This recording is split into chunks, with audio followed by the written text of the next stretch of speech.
we had some, late nights with her when she was in our calendar, and then she shot our calendar, and she's great. But she has a story that she told me one time that forever is like in my brain. Like I'll never get the picture out. Yeah, it was a story about her in bed with her husband. And again, I'm not going to reveal it because can't remember. Did it scar you or did it encourage you?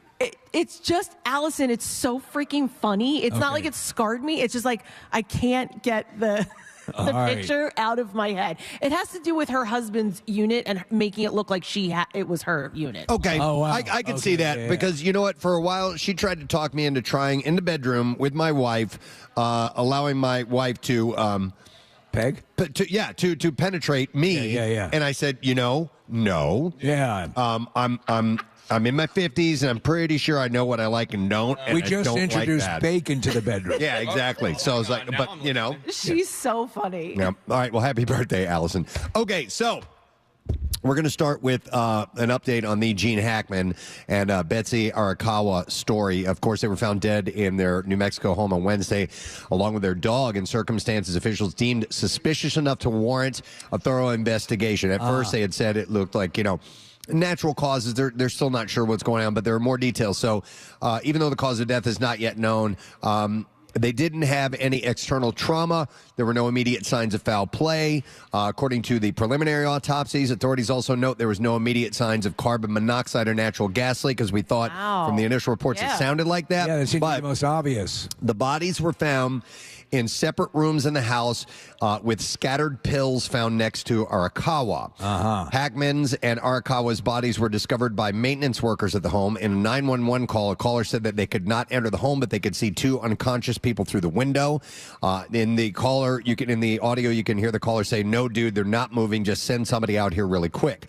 Police responded to the call. They discovered Arakawa's body on the ground inside a bathroom next to an orange prescription pill bottle with scattered pills on the floor. The body showed obvious signs of death: body decomposition, bloating in her face, and mummification in both hands and feet. So they've been there for a while. They've been there for a while. Wow. So this is the thing is, you have someone with such an amazing, accomplished career, and this is the note they go out on. Yeah, so Hackman's body was then found on the ground near the kitchen in a similar condition. A walking cane and sunglasses lay next to the body. The deputy suspected that he had suddenly fallen. A German Shepherd dog was found also dead in the bathroom.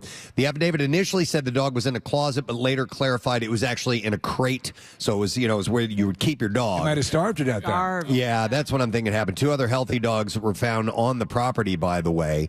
The couple had been deceased for quite a while. The maintenance workers told police that they had not been in touch with the homeowners for at least 2 weeks, so they know that it's at least that amount of time that they may have laid down. I mean, there could have been a chain of events. That's what I'm thinking. I mean, listen, I'm not a detective, but it sounds like maybe he had a fall and she found him and he was dead, and maybe she took her own life. The pills, I don't know, or it could, who knows? Who knows? Or maybe the two living dogs set the crime scene to make it look like like it was an like it was an accident. They're the Menendez brothers of canine, right? So they're going to have to get the toxicology reports and find out if they did have if there was a type of an overdose or anything that happened. But it's incredibly perplexing. It's a tragic story, but either way, the man lived to 95, and he had an insanely successful career and one of the greatest. The way he wanted it too. Again, when people talk about my dad passing at that age. The phrase I use is stuck the landing. So this was not awesome the way he went out. But up to the final years, and people who'd seen him recently, he was enjoying living out of the spotlight. However, she was only 63, so she had a ways to go. But so that's tragic as well. So obviously, that's a story that we will keep our eye on and let you know what we find out. Katy Perry and Gayle King will join Blue Origin's first all-female crew on a space flight this spring, and they'll be joined by 4 other women, including Bezos's fiance, Lauren Sanchez, aerospace engineer Aisha Bowe, civil rights activist Amanda Wynn, and film producer Carrie Ann Flynn. Perry shared her excitement on Instagram, saying, "If you had told me that I would be part of the first ever all-female crew in space, I would have believed you," she said. Now, go ahead. She also shared how excited she was to, quote, show all of the youngest and most vulnerable among us to reach for the stars. At Command Central, Preston, they're going to have Kesha running everything, too. So Gayle King spoke on CBS Mornings and admitted that she felt terrified and excited at the same time and consulted her children before accepting the opportunity. This mission will be the first all-female spaceflight since Soviet cosmonaut Valentina Tereshkova's 1963 solo spaceflight. So what if they go up into space and something horrific happens globally on Earth, wipes out all humanity, and they return? The entire population of the planet is that collection. It'll be only ladies. Yes, that's right. Then the population is doomed. Nature finds a way. I mean, how long are they going to be up there? It's a couple minutes. Yeah, it's up and back, so we'll see. So let's see what else we have here for you. How about this? BJ Novak had a heartbreaking moment with Mindy Kaling's daughter at a recent birthday party, which Kaling shared on Jimmy Kimmel Live. While celebrating baby Ann Kaling's first birthday, she had dressed as Elmo. Mindy did. Yes. But her 7-year-old daughter, Catherine, saw through the disguise and asked BJ, wait, is Mom Elmo? Novak, wanting to be honest, simply replied, yeah, kid, she's Elmo. He doesn't know how to handle kids, does he? Which he admitted. Aren't you supposed to lie to them? It was a bit of a tough moment. Yes, you're supposed to lie and continue the fantasy if possible. So, okay. What are we doing? Jen wants to see Steve's outfit live on our show. Oh, okay. For her show. Yeah. Yes, and we're Kathy and Jen. Oh, so we're live on a Fox Good Day, or on Fox right now, as Jen Fred is doing the coverage here at Montage, and they want to get a shot of Steve wearing his outfit. So we have matching snowsuits yet again this year, and we have this silver prism kind of outfits. They look like a Jiffy Pop bag, essentially, but in the right light, they change colors, which is pretty cool. The amazing part is I never knew that I was built for these kind of outfits, because I don't have any. Yeah. And apparently it works for me. You rocked a snowsuit last year, and then walking into the broadcast area this year, I was like, yep. Looks like a robot. It again. He looks like a robot. Yep. All right, other stories. Today's show host Jenna Bush Hager has raised some eyebrows by appearing on television without her wedding band. What? On Wednesday's Today Show with Jenna and friends, she said, I'm not wearing a wedding ring because I broke my finger, she said. Yeah, that's exactly what a liar would say. She said, but don't worry. I've seen some of the comments. Henry and I are still very happily married. Henry. They've been married since 2008. And parents of 3 kids, Mila, Poppy, and Hal. But she's not wearing a cast or a brace on the finger? I don't know. She has it in a harness, a sling, a finger sling.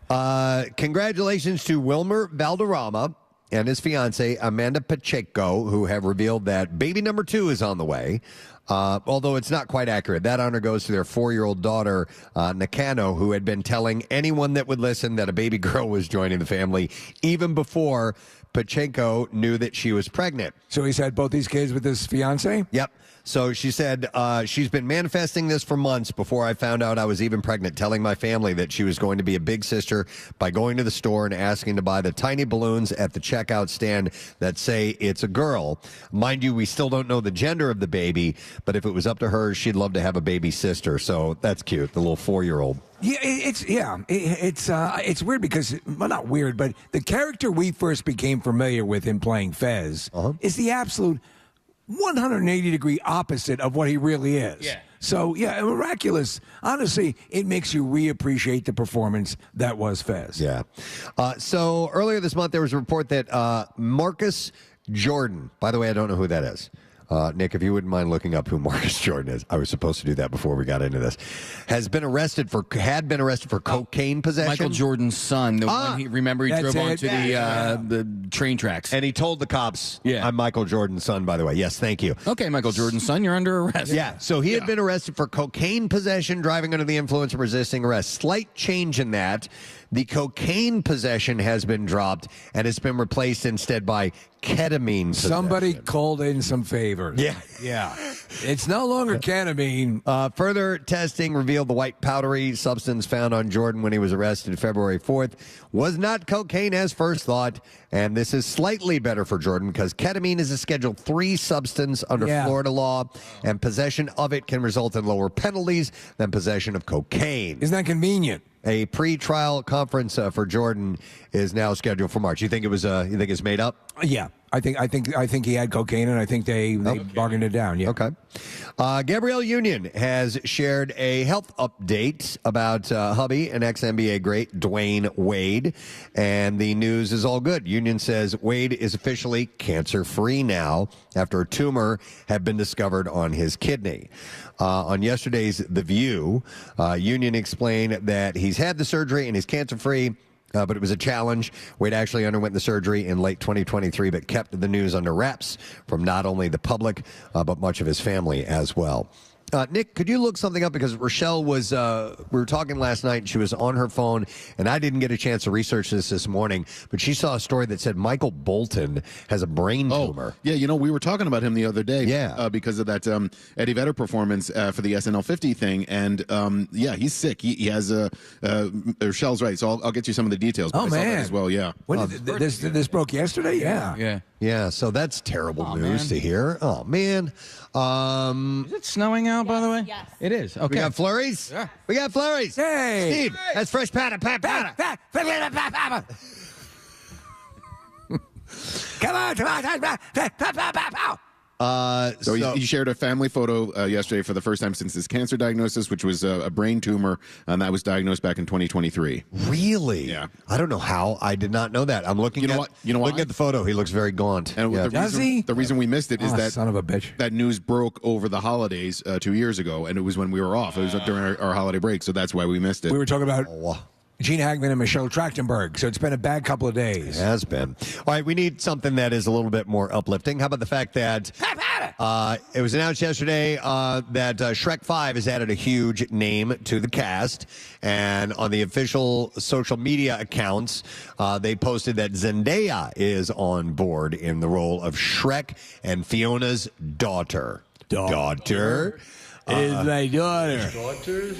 You're big and green. You look weird. Eddie Murphy also returns in the role of Donkey.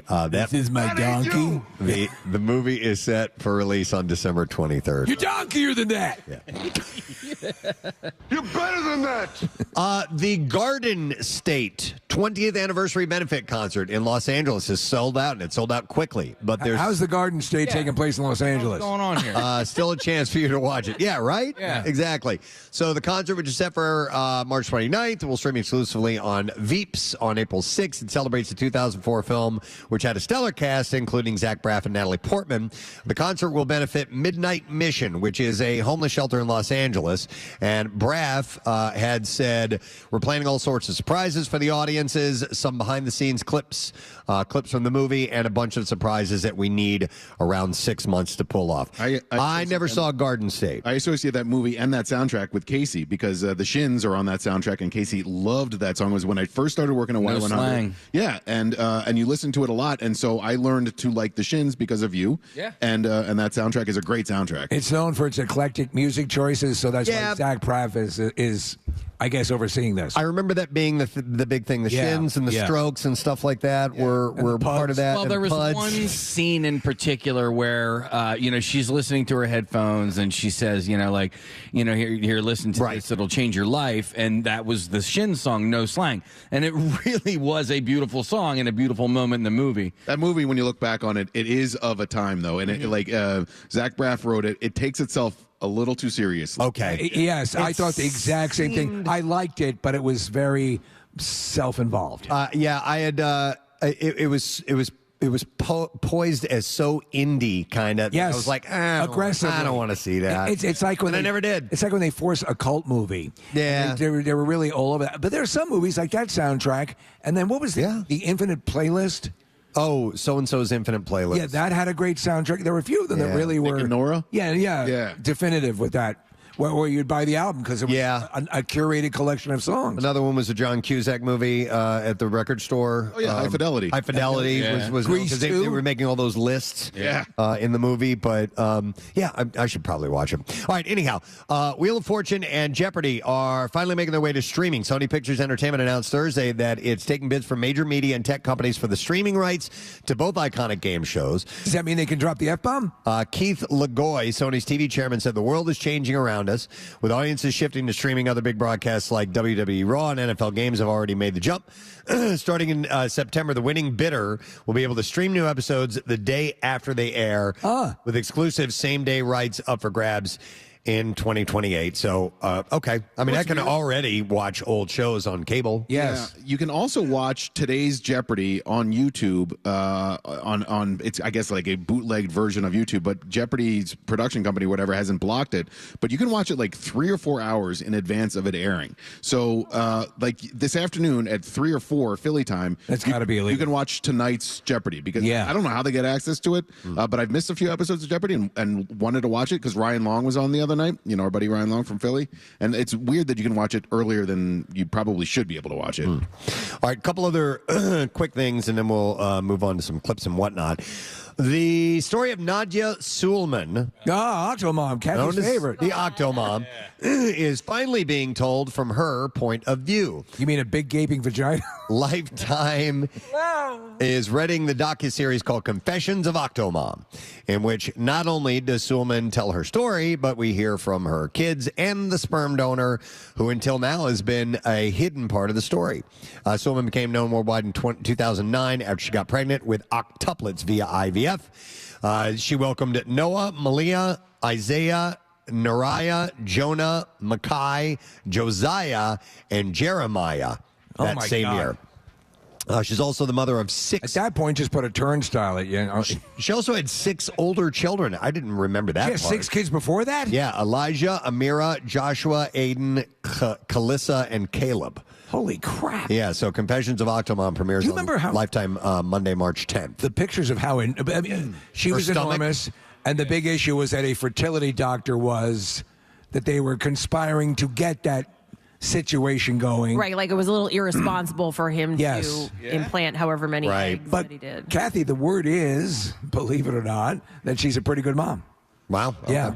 All right, last story I have for you.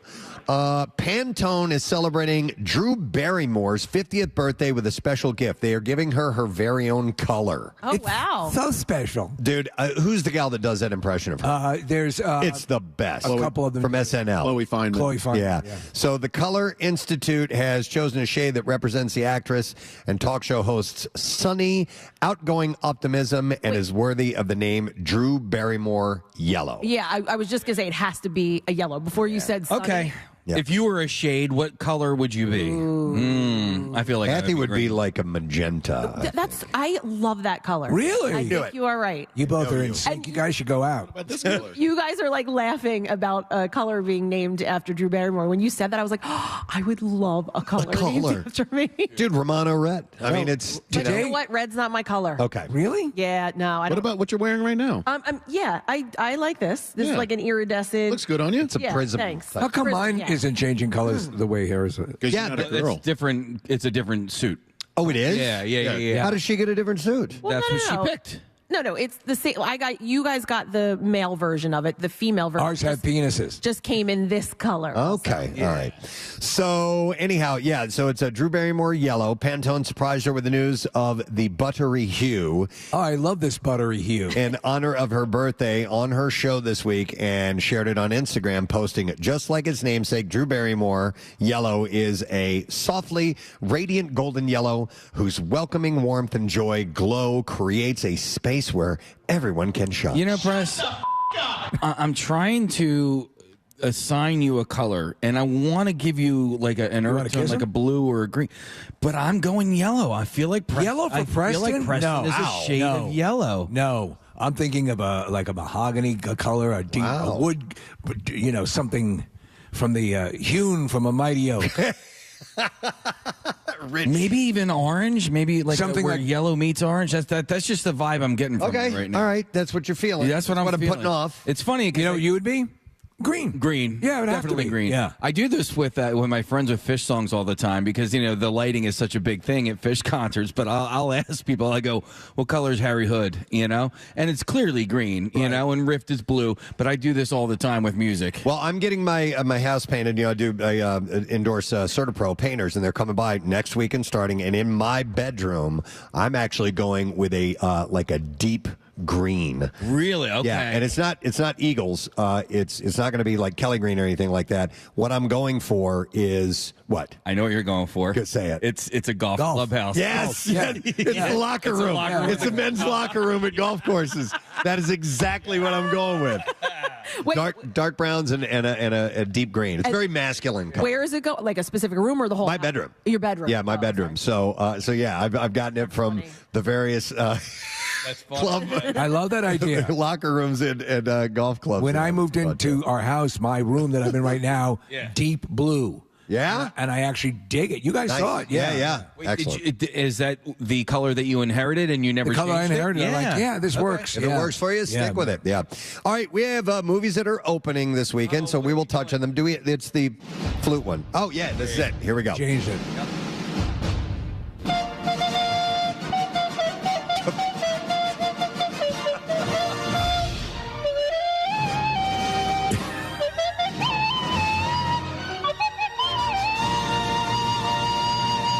I'm glad we brought that one back. I like that one. It's a good one. All right, so opening today, Last Breath. It's a mystery thriller, and it stars Woody Harrelson, Simu Liu, Finn Cole, and it is a heart-pounding film that follows seasoned deep-sea divers as they battle the raging elements to rescue their crewmate trapped hundreds of feet below the ocean surface.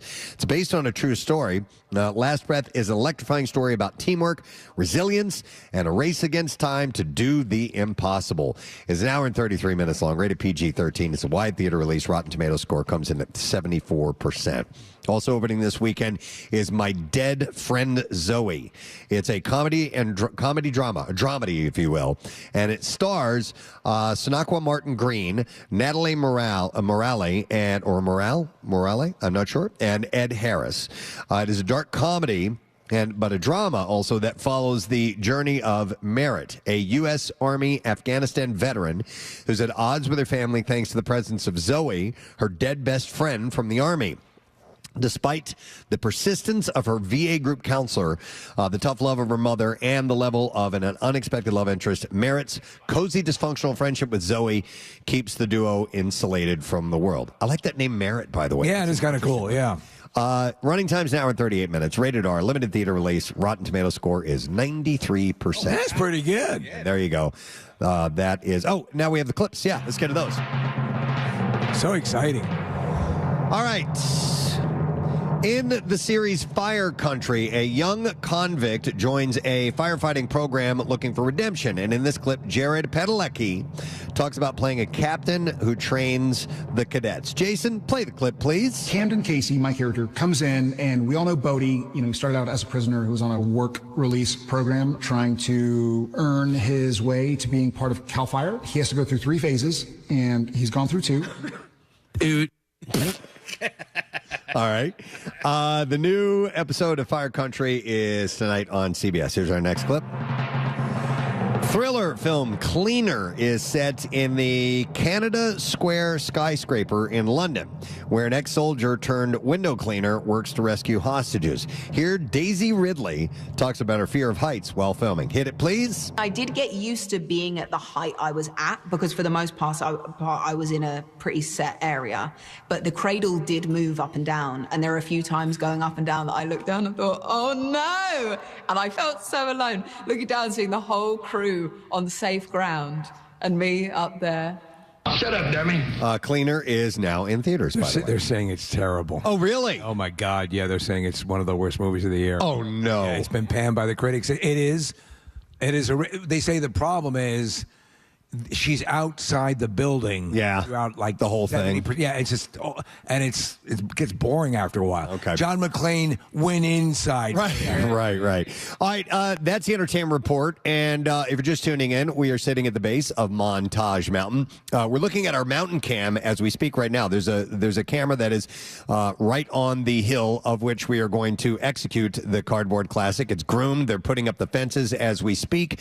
We're awaiting the arrival of our participants in a little while. The vendors are getting in place, all set for the throngs of people that will arrive here in a little bit. So there's plenty to see and do, and we'll be seeing and doing all of it throughout the course of the morning and after our show. And then Pierre comes in and does his coverage. Yes, it's going to be. Everyone's going to be here.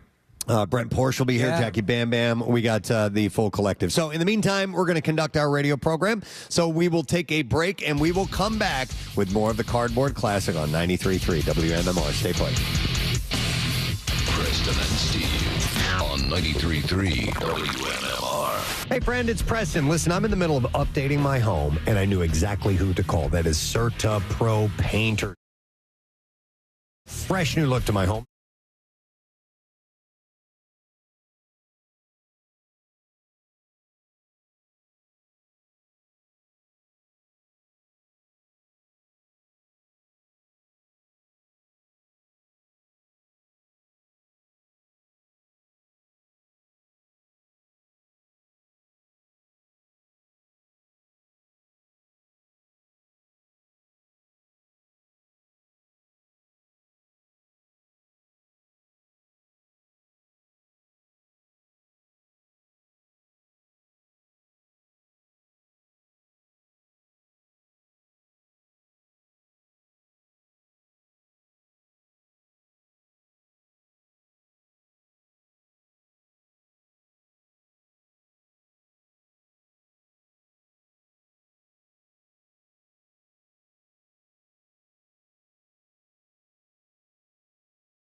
Stew Meat was almost my air name back when I started radio. She said stew meat, and I kind of chuckled, and I saw Nick chuckle, and then you chuckled. So there are two things like that: stew meat and bone in. Yeah. Hi, name's Stew Meat. Nice to meet you. I'm bone in. By the way, right behind you, Steve, I saw one of the snowcats grooming. Do you think they'd let me drive one of those things? I think they would. Just take it out for a spin. I know I've ridden in one, but I've never actually driven one, and that seems like it would be awesome because you can go wherever the hell you want to in one of those. Would you like to get up to the top of the hill, gun it? Yeah, hell yeah. I think there's a bottle of bourbon sitting on the bar over there, Preston. I think what you need to do is down that first, and then go, and then hop into one. I think tragedy this morning. I think they'll let me do it. Philadelphia broadcaster Preston Elliott was removed from a tree. In just taking a look at a couple of things, and we don't know how this event goes until it gets going, but we asked them to make the hill a little more steep. It looks more steep. I think they really did it, and I'm excited for this. And I'm also curious if the Tito's tent is prepared because they're right at the base of the. Wait. Yeah, they're putting the bales of hay up. Right. I know, but it's in the line of fire right there. Might be like vodka for everyone. Woo! They've had here's the equation: steeper hill, greater velocity. Yep. Greater velocity and a run traveling faster. Yeah. Not enough bales of hay. Goodbye, Tito's. Yeah. I was talking to Eric yesterday. I stopped by here yesterday when I got here, and we were just talking about the operations of the mountain and stuff like that. And I'm not sure if they were the owners or who they are, but they're on those things like grooming the hill and the snowmobiles and the owners. Yeah, everybody. It's just all hands in. So the reason that we connected in the first place is this guy named Jeff Slavinsky. Jeff is great. He's wandering around somewhere. Jeff's a huge fan of the Preston and Steve Show. Listen to MMR forever. And Kathy, I went out and saw he was setting up the fencing. He's a marketing manager of this place. And that's what Eric was saying. They do all of the work. And Jeff invited us to this mountain maybe in 2022. We made it happen in 2023. This is our third year doing it. So thanks, Jeff, because you're a great guy. But yeah, he's working his ass off. They were lobbying hard, weren't they? What's that? They were lobbying hard. They absolutely were, yeah. And they've delivered all the times. And honestly, this is when you think of a ski resort type of vibe, this is what you're going to get here. Yeah. I went skiing here after Cardboard Classic 2 years ago in 23. It was the best skiing I've had in the Poconos in a long, long time. So if you're just in it for skiing or snowboarding, check out Montage. And last night, the manager at the restaurant that we ate at, she was telling us, I guess whoever owns it, maybe there was some sort of changeover or whatever. She said what they're doing now, obviously including this event, but she said throughout the year, they do all kinds of events up here. They have a yoga retreat. They have a wine and cheese event. She said that what they're doing here throughout the year, not just in the winter, is great. Yeah, and they also, you can tell they have water attractions and stuff in the summertime. They have a lazy river. Yeah, it's fantastic. I think we're on the lazy river right now. I think it kind of comes right through this area. So when you're here and where we are, if you ever come to see it, you're exactly right, Case. They can lift up. Apparently, they're like boards, for lack of a better term. They lift that up, and the course goes right by where the stage is. Oh, that's cool. Yeah, and speaking of the stage, it's a big one, and that's where tomorrow night, it's right now, we can see it out the window where we are. Tomorrow is when Tonic and Better Than Ezra are playing for Mountain Fest, and from what I understand, your lift ticket is your ticket to the concert. And we have the M80s that are going to be performing when we are done with the Cardboard Classic today, and that's a tribute to early days of MTV, so it's going to be great. I just got a message from our friend Joe Preston from Camelot Productions. They are on their way up, so they're going to do awesome drone coverage for us. They were at Camp Out for Hunger, and they're on 476. They're working their way up. He said they're going to be here around 8:30 or so, and we love those guys. We're going to get great footage. The coverage is going to be second to none here. It's going to be great. I got to tell you, man, I am so grateful that I don't have to judge this event. Yeah. You know what I mean? Yep. First couple of years, we were the judges, and then we found out it was there was too much going on because we had to run the event as well and try to judge it, and we eventually got some anonymous staff members that would be our judges, people that we trust, and that's the way it is this year. So they're going to be roving around incognito and scoring. And then when we are done, when the last sled comes down, we're going to go over to the Montage Mountain stage, and we are going to announce our winners right away because the crowd starts to kind of disperse after that, and everybody kind of goes their separate ways. They don't necessarily leave, especially with the music going on, but we got to grab everybody's attention right away and let them know who the winners are. So this seat right here, Preston, is pretty great because we have a monitor here where we've been watching them groom the hill. But then beyond that, you look through like 2 different sets of windows, and you can see the sleds starting to arrive. I just saw some. I don't know what it was. I was like.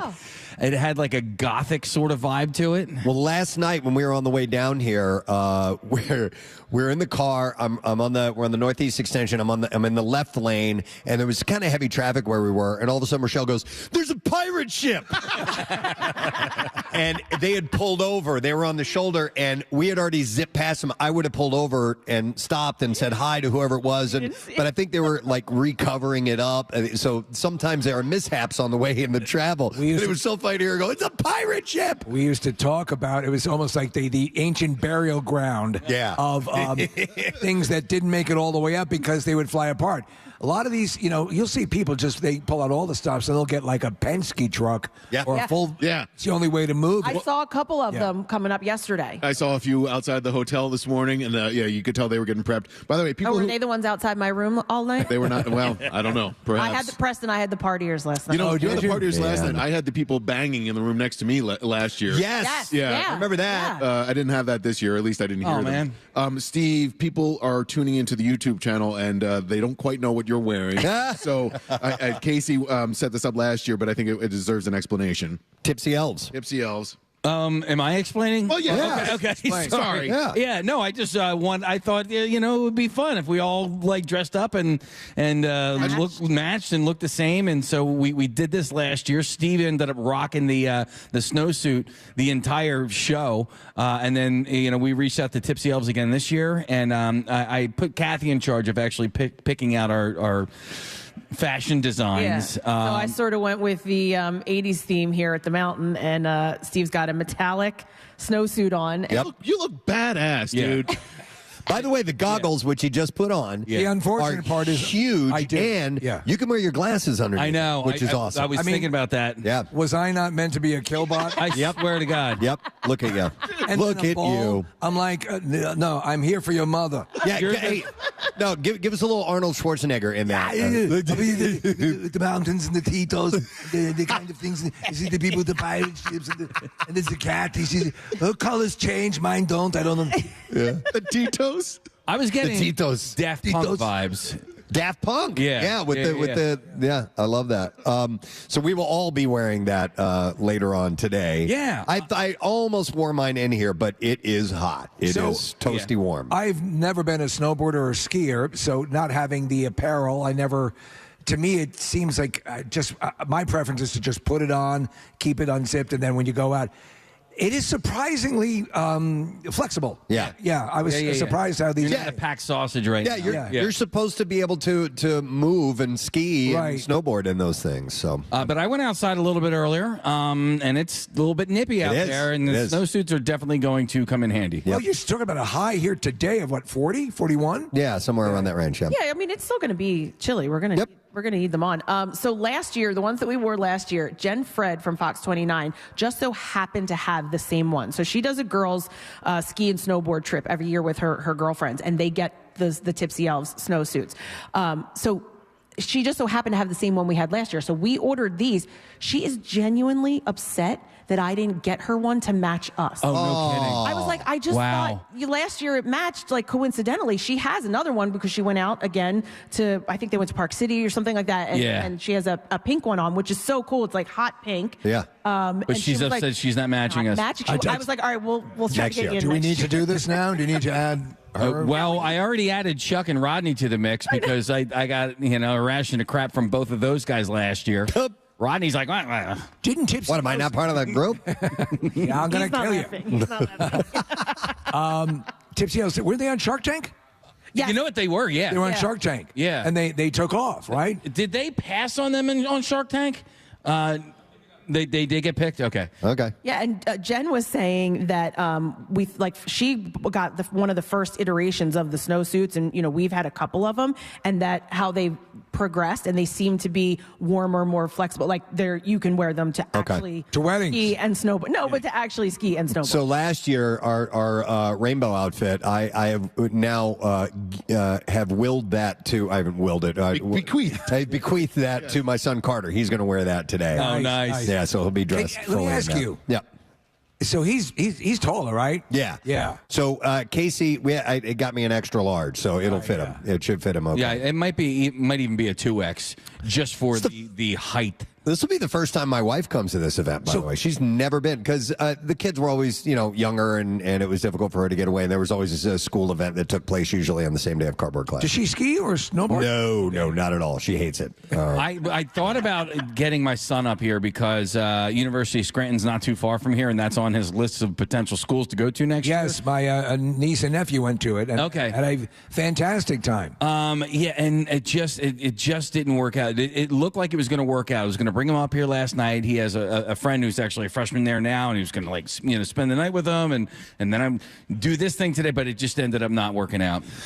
Real quick, I do want to mention this. We were talking about our suits, and Marissa just texted me a picture of us all together wearing our suits, and it was a great photo that was taken by Bill Kane, photographer. Yes. Who's going to be our official photog here today, so look for great pictures from him later on. Kath? Hey, can I give you my Pierre update? I was just gonna throw that to you. Kathy off air is like, I have an update on Pierre. So we always wonder what time he's going to get here. Is he going to get here on time? Sometimes he drives up the morning of. Sometimes he drives the night before. Well, is he going to get the date right? Right? Is he going to get the date right? So his plan was to come up last night, right? Which, according to him, he did come up last night. I passed him when I was leaving work. He was getting out of his car, coming into the hotel. This morning? This morning, because the car beeped, right? And so I was like, oh, good, it's somebody else. I thought maybe it was Nick or Casey. And I look, and there he is, carrying his glittery Ugg boots and everything Just checking else, in. and a bag. with his... Just checking in at 5 o'clock in the morning. That's exactly what I said. I said to him yesterday, and he says, I'll be up there. I said, are you going to be up there tonight or in the dark? Yeah. Because there's a delineation. Yeah. Once you cross midnight, it's the next day. I said to him, I go, are you just getting here? He goes, yeah. I go, are you going to go in and go to bed? He goes, yeah. Okay. I would have a mental breakdown and Pierre can do it. I'm partially envious. I'm early. I've got everything in place. Kathy, was he all chipper like that? Like, yeah, of course. He wasn't oh dear or anything? No. Oh, God. He was I went to the wrong mountain. He goes, it's a brand new day. Okay, we'll see you in a little bit. Steve, you joke about him going to the wrong mountain. I could 100% see that happening, getting off of the wrong exit, and going someplace. Yeah, I couldn't live like that, Steve. There's no way. But I saw him about 5 a.m., right? So that means he left his house probably about 3 a.m. So at 3 a.m., he was like, all right, seems like a good time to leave. I'll tell you this, from our destination of many years to here you blink and you're here. It's because it's a straight through. Yeah. And I love it. And I love the fact that when you get off the exit, there's the mountain. Yeah, you can see it's the right trails there. and everything. Yeah. And I didn't realize there's 5 guys in our hotel parking lot. Right in the parking lot. Yeah, last night driving down, we were still like 6 miles out, and I came up here with my family, and I'm like, there it is, right up there. You can see it. You can still see it bright as day. Get excited. I remember as a kid, Preston, driving to Disneyland at the time, and seeing the Matterhorn in the distance. When you're driving to something and you can see it, the horizon, the excitement level. Well, goes especially through the roof. when you're driving up and there's no snow on the ground, right? Yes, and then you all see of a that. sudden you just look up and you just see a mountaintop full of snow. You're like, okay, here we go. Nick, by the way, I met a guy in the hotel last night. He wanted specifically to let you and I know that he brought some of his homegrown weed for us. Cool. He's like, come on, man, I'll go out in the parking lot. We'll get it right now. I'm like, I'm going to dinner with my family right now. Dude, I'm like, find me tomorrow. Dinner. Okay. And but he was very insistent. He was very excited. Just made this crack. Yeah. You got to try. Speaking of weed, I've been to 1 or 2 concerts here. I think just one. Casey, you ever been to a show up here? No, the Peach Festival's usually up here, right? Yeah. And it was, I think, like 25 years ago. It was early 2000s, like 2000, 2001, something like that. But I'd love to get to a concert back up here at some point because they do festival shows. The venue's right there. It's right there. there. Yeah, so you take that side road to get to where the lodge is, where we're broadcasting from, and you can see it below the mountain. And then there's a ballpark right near the hotel as well. There's it used to be the AAA team for the Phillies, the Red Barons, and now I think it's AAA team maybe for the Yankees. Okay, because I saw the lights. They had the lights on for some reason last night, and I was wondering, but I didn't see the field. I was wondering what that was. I'm fairly certain now it's Pierre turned them on. Yeah, Pierre needed a beacon on the way up. I think it might be an independent team, but anyway, yeah, it was the AAA team for the Phils for a long, long time. Nice. I think when we were checking into the hotel yesterday, the guy who was checking us in didn't like me very much because he handed me my room key, and then Chuck checked in right after me, and he was going to hand Chuck his room keys, and then he's like, actually, why don't you guys switch? You know, but at this point I was already checked in. Right. Yeah. So he gives, so I'm like, okay, I don't really care. So we switch, and we were just right across the hall from each other. Was there a dead possum in your room? No, but dude, Chuck's room was better than really? mine. Yes. Why That's would not he cool. ask you to switch? He didn't ask me. He told me. He's like, give him your key, and then I'll give you this key. But like my room, first of all, his room like overlooked everything. You could see the mountain, and the shopping center and all that. I could see a dumpster, and then like the what do you call it? The air conditioning system.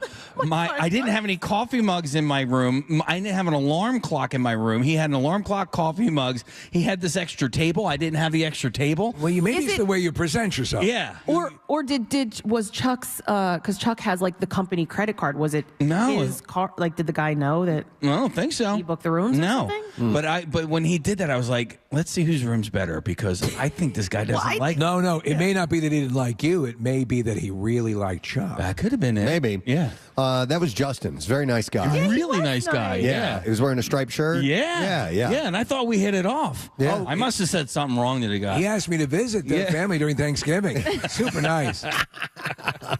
Preston, you mentioned the manatee-sized gyros. Oh, yes. I see the sign over there for the gyro stand. Oh, really? 'Cause, Okay. by the way, there's a whole little village here. Yes. Of vendors all around the place, and I love this aspect of it from Red Bull and everything. It's one of the things that was missing from former years before we got here was the fact that there's business to be had selling food and liquor and what have you out there. So Montage has capitalized on it, which is great because it's more conveniences for the people that come up and the spectators, and so we love that aspect of it. It's also really cool is that when this is done and they start breaking stuff down, 2 years ago when I went skiing here, Steve, you can see where the tubing hill is and where the sleds are going to come down. Right. I would ski right over that. Oh, really? And it was 2 days later. So, the event was on Friday, and then we were skiing on Sunday. So we just came to the base of the mountain. I was like, wait a minute. 2 days ago, there were massive cardboard sleds going down this exact same spot. How do they do that? It's my understanding that right here is where they do the pond skimming. Okay. Yeah. Right. So they'll actually dig out a large rectangular pool, basically. You come down the mountain and on skis. Yeah, see how far you can make it on the water. I love it. And looking over your shoulder, Steve, I see there's a Smash Burgers and a Fry Hut, and they got all kinds of stuff here, so it's wonderful. Real quick, I wanted to read this exchange that Marissa had. Yesterday, we played a song, I think it was yesterday, or maybe the day before, by the band Big Handsome. They had a song called Cardboard Classic. Right. Yeah. And we played a portion of it, and it wasn't really like a tribute to this event, but the song is called Cardboard Classic, and Adam from the band reached out to Marissa and thanked us for playing the song and explained what it was about. Oh, okay. So it's a pretty neat little story. He says, the song goes back to a personal experience at the 2020 Cardboard Classic. He said, I was a newly permitted driver in 2020, and my dad made me drive him and his work buddies from Quakertown to the Cardboard Classic. So they got a designated driver at smart. 16. He said, they all got loaded, and I had to witness their drunkenness. It was a lot for a 16-year-old kid to deal with. Yeah. Some of the highlights from that day, them yelling and throwing stuff at strangers out the window, them arguing with a bouncer at a strip club to let me in. Oh, my God. This failed, and I waited waited outside listening to Black Sabbath for a couple hours. Jeez. Dad sounds like a peach, Sounds doesn't like he? a winner. Them making me drive off-road in a minivan. I got it stuck in the mud thanks to their helpful suggestions. And them making me pull over at a diner so they could take a leak. My dad pissed on the side of the diner right at a window where people were eating. Oh my God. I could go on, but to put it short, a 16-year-old kid saw way too much that night. All's good now, and it was a true coming-of-age experience, but at least it inspired a cool song. But hey, the Cardboard Classic itself is a blast, he said. Wish we could be there this year, but we're going to be playing at Philomoka on Friday, and that is from Adam at Big Handsome. So it was slightly traumatic for this young man. You can make that into a horror movie. Yeah. Jeez. So... But he turned it into a song, so we appreciate it. All right, listen, here's one of the things that we are going to aspire to do today, and that is to stay on time and see if we can wrap up our program by 10 so that we can then get outside and lay the groundwork and get the event started around 10:30. So normally we'd wait about 15 minutes before we take a commercial break. I wanted to go ahead and do that now, and then we'll come back and try to stay ahead as much as possible. But then again, you never know when Pierre's going to get here, so we may be on until noon. I don't know. Yeah. All right, so we will take a break. We'll come back, but we're setting the stage for the 2025 Cardboard Classic at Montage Mountain. We'll be back in just a minute on 93.3 WMMR. Stay with us. Preston on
Got a text message that says, "Good morning, gang. I am coming up and cannot wait for my pick with my Tipsy Elves," because our outfits are from a group called Tipsy Elves. And it says, "See you soon, Santa Rick." I'm not sure if Santa Rick is part of our group of Santas which we have officially now recruited officially, because in the past they have kind of ceremoniously been a group of people dressed as Santa Claus at the top of the hill helping to move the larger sleds, because sometimes the people that create these things can't push them. They're too big. And so Santa and the other Santas get together and they've helped out. And Marissa has officially recruited them in I keep using the word official, but in an official capacity to help us out this year, which is wonderful. They're all pretty buff and good and ready to go. So yep, absolutely. Makes a big difference. Look outside, Steve. It's snowing.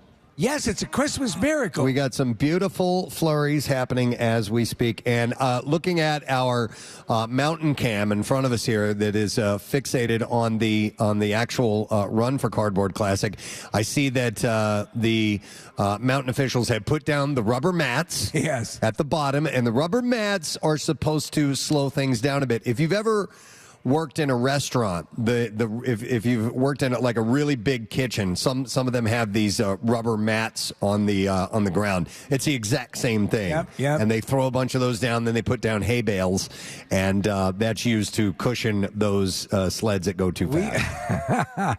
We have seen some sleds pierce those bales of hay. But the truth of the matter is, they're prepared. They've really everything we've asked them to do, they've done this year, and we could not be more excited. Yep. So we're stoked to get it underway, but we have other things to do before then.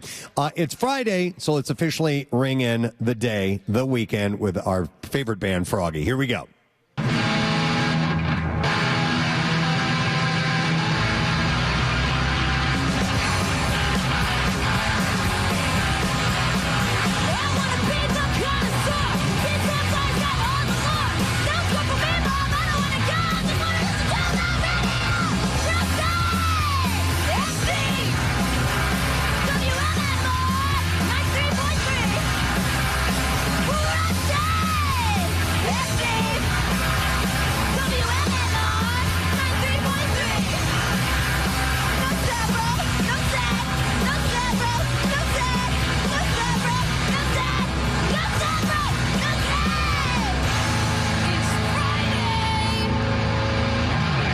Friday, isn't it? All right, let's get to the B-File. Jason, let's go. WMMR presents Preston and Steve's Bizarre File. Brought to you this morning by Neumann University. You can join Neumann University for New Night Day. That's coming up Saturday, March 22nd. And you can discover all that awaits you, tour the campus, meet students, and jumpstart your future as a Neumann Knight. To register and learn more, visit newman.edu/admission. So we'll start with this story out of Florida. A woman was arrested on Wednesday after mistakenly vandalizing a vehicle she thought belonged to her ex-boyfriend. Oh, man. This reminds me. Sorry. This reminds me of the movie Road Trip. Yes, yeah. Where the guy goes to Boston instead of Austin, or whatever the girl does, and destroys the guy's car. Austin, Massachusetts. So deputies said they responded to a vandalism call overnight about a young woman spray painting a vehicle. Upon arrival, deputies found a woman later identified as Evelyn Fabianski, something like that. Anyhow, Evelina is 18 and a 16-year-old girl, the latter of whom had yellow spray paint on her sweatpants. What did she spray on the car? A word or just effed it up? Just a bunch of words. I don't remember exactly what it was. So when questioned, the 18-year-old admitted that she was upset with her ex-boyfriend and decided to spray paint and throw eggs at what she thought was his vehicle. Unfortunately, the vehicle in question belonged to a neighbor, not her ex-boyfriend. This is like Big Lebowski, It really is, yeah. Fabianski told deputies that her ex-boyfriend owed her around $700, which is what spurred the act of vengeance. However, However, it turned out that the car's actual owner had just parked across the street, leading to the misunderstanding. The damage of the car reportedly tallied up to an estimate of $5,000. Deputies also explained that they had caught the woman driving with 2 open containers of Four Loko in plain view. Oh, wow. The 18-year-old was arrested, now faces charges of criminal mischief contributing to the delinquency of a minor. I wonder who the next lucky guy is. Possession of alcohol under 21 and a DUI. The 16-year-old faces a charge of possession of marijuana. A casual conversation on a flight led California wildlife officers to uncover a major poaching operation involving the illegal possession of multiple protected species. California Department of Fish and Wildlife announced that their investigation resulted in multiple guilty pleas, fines, and probations for those involved. I couldn't help but notice that you're a condor. So the case began on November of 2023 when 2 officers flying home from a training session in San Diego struck up a conversation with a couple seated nearby. The unsuspecting passengers openly discussed their hunting experiences, eventually revealing that they were carrying a sea turtle skull in their luggage. Why would you do that? So they also admitted to illegally killing a mountain lion, an act prohibited in California. As the conversation continued, they disclosed that a close family member in Napa County possessed multiple taxidermied mountain lions, a wolverine, and other protected species. That's about it, except for the children we're keeping in our basement. After landing, the officers conducted further questioning and confirmed the couple had a green sea turtle skull, a federally protected endangered species. This led to search warrants at 2 residents, and wildlife officers discovered illegally harvested deer, mountain lion parts, a ringtail cat, an owl mount, and additional protected species. And a Sasquatch pelvis. The investigation resulted in guilty pleas from 3 individuals, fines total over $4,000, and all offenders were placed on probation, prohibiting them from practicing in hunting activities. Doesn't $4,000 seem to be a little bit low? It does. That's what I thought too. Yeah. But they were stupid enough to just talk about it, and it got them in trouble. Yeah. Why you never talk to people on a flight. A pilot on a flight got an unwelcome surprise in the middle of a flight when a tarantula bit him in midair. The flight was heading to Madrid from Dusseldorf, Germany, when a spider that had wandered onto the plane in Casablanca attacked. The tarantula somehow got on board during a stop in Morocco. The pilot, who is allergic to spider bites, started having a bad reaction, but luckily the pilot was treated with anti-inflammatory medicine and he was okay.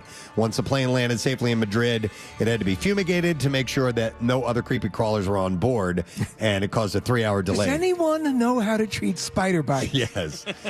So, is this the start of a robot uprising? At a recent festival in China, a humanoid robot appeared to lunge aggressively at a spectator in the crowd. You knew it was going to happen. The incident was captured on video and shared widely on social media, sparking debates about the robot's behavior.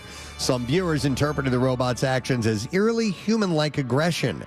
However, others suggested that the robot may have simply tripped, leading to a misunderstanding of its movements. So, who knows? In case you're having a bad day, remember that some people have a fear of ketchup, which is officially called Mortescu scophobia. Is that a fear of it because it looks like blood? So an English woman, Lee Woodman, feels very scared and sick when she sees or smells ketchup.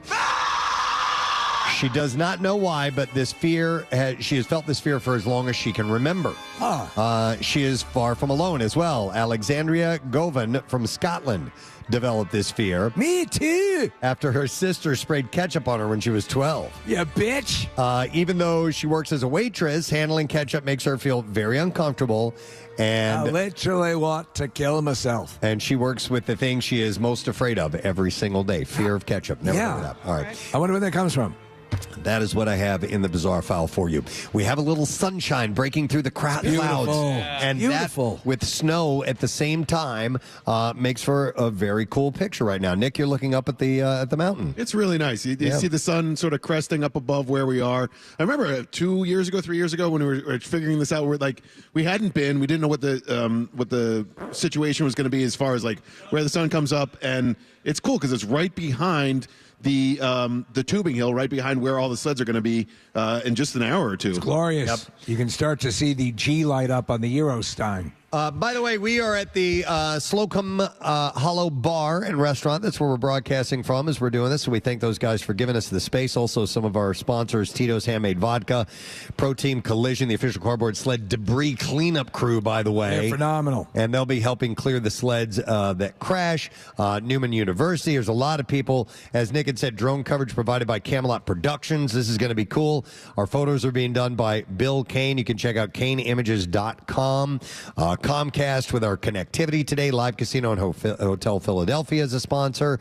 And also Duncan. They are on site with free samples in the parking lot, too. So I was talking to my friends. They said there's people that are tailgating out in the parking lot. I love it. Getting ready, and I assume some of the creations are arriving. We're kind of in this little bubble here where we broadcast from, but we'll do a little recon and see what's going on outside. We're going to send Nick out with a pack? Yeah, in a little bit, and we'll see if we can find some people to chat with and how they feel about cardboard devices. I'll wander around the whole mountain. Yeah, you can do that. Yeah, see why what not? I can see. But with that, we'll take a quick break. We'll come back in a moment. We are aiming to wrap up around 10 o'clock this morning and head out and get the festivities started close to 10:30 or so. So we'll return with more from Montage Mountain on MMR. Preston and Steve On 93.3 WMMR. got an Alexa device? Tell her, Alexa, play 93.3 WMMR to stream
Still going to feel like we are back in our studio because we are doing a favorite Friday segment. It's time for the Connoisseur. So it's time for the Connoisseur. Look, I have an effect on everything. It's a beautiful thing and a wonderful day to do this from Montage Mountain. So we got some stories to share. And, by the way, when we play the food clips, we still have no access to our telephone lines. There's a company-wide issue that's going on, so we're going to have to text answers today. Well, the company's made a bold decision to get rid of phones. And we're going to see how it works out. So you're going to be texting in the answer, and then Sam back at the station is going to pick a random person who texted in, call you, and let you know if you're a winner or not. And then he's going to tell us who the winner is. Yeah. So we're going to do it that way. So I have a treat for you today for the Connoisseur. Almost every single story in the Connoisseur is a local story, local to Philadelphia. So we'll start with this one. Philadelphia's dining scene is adding a brand new restaurant which is offering a cuisine never before offered in Philadelphia. That seems almost possible. Well, it's a restaurant called Da Vinci and You. Da Vinci and You. And You is spelled Y-U. And it is the first restaurant in Philly to offer Italian and Asian fusion cuisine. Okay. All right. Sounds unique, right? Yeah. A menu of adventurous and unique dishes. And I'll rattle off some of these. This is a press release that was sent out. More meatballs in my lo mein, please. So, no, listen, that's kind of like that. Is it? Really? Yeah. So, orange chicken parm. All right. All right. Black cod dumplings. Iran sushi trio, which is, it says, arancini meets maki rolls, which is kind of a fusion.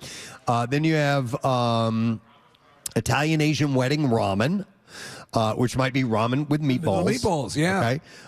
Ginger duck meatballs over udon noodles and black sesame tiramisu. So fusion is a popular, concept. There are a number of restaurants that are in Philadelphia, and we've never done a fusion Asian, huh? Yeah, Italian Asian. Italian Asian, yeah. Excuse me, yeah. You know what fusion I've had and I love is Japanese Mexican, and they take like Mexican flavors and apply it to fish that you would find, like sushi style stuff. So it's like tempura on a taco or things along those lines. Okay, but I've never tried obviously Italian Asian fusion because in Philly it hasn't existed. So chef and owner Mark Grika, former Flannel, he's from Flannel was his restaurant, brings 4 decades of experience opening Philadelphia and America's most celebrated restaurants and years of experience working with Iron Chef Jose Garces, Georges Perrier, Steven Starr, and many others.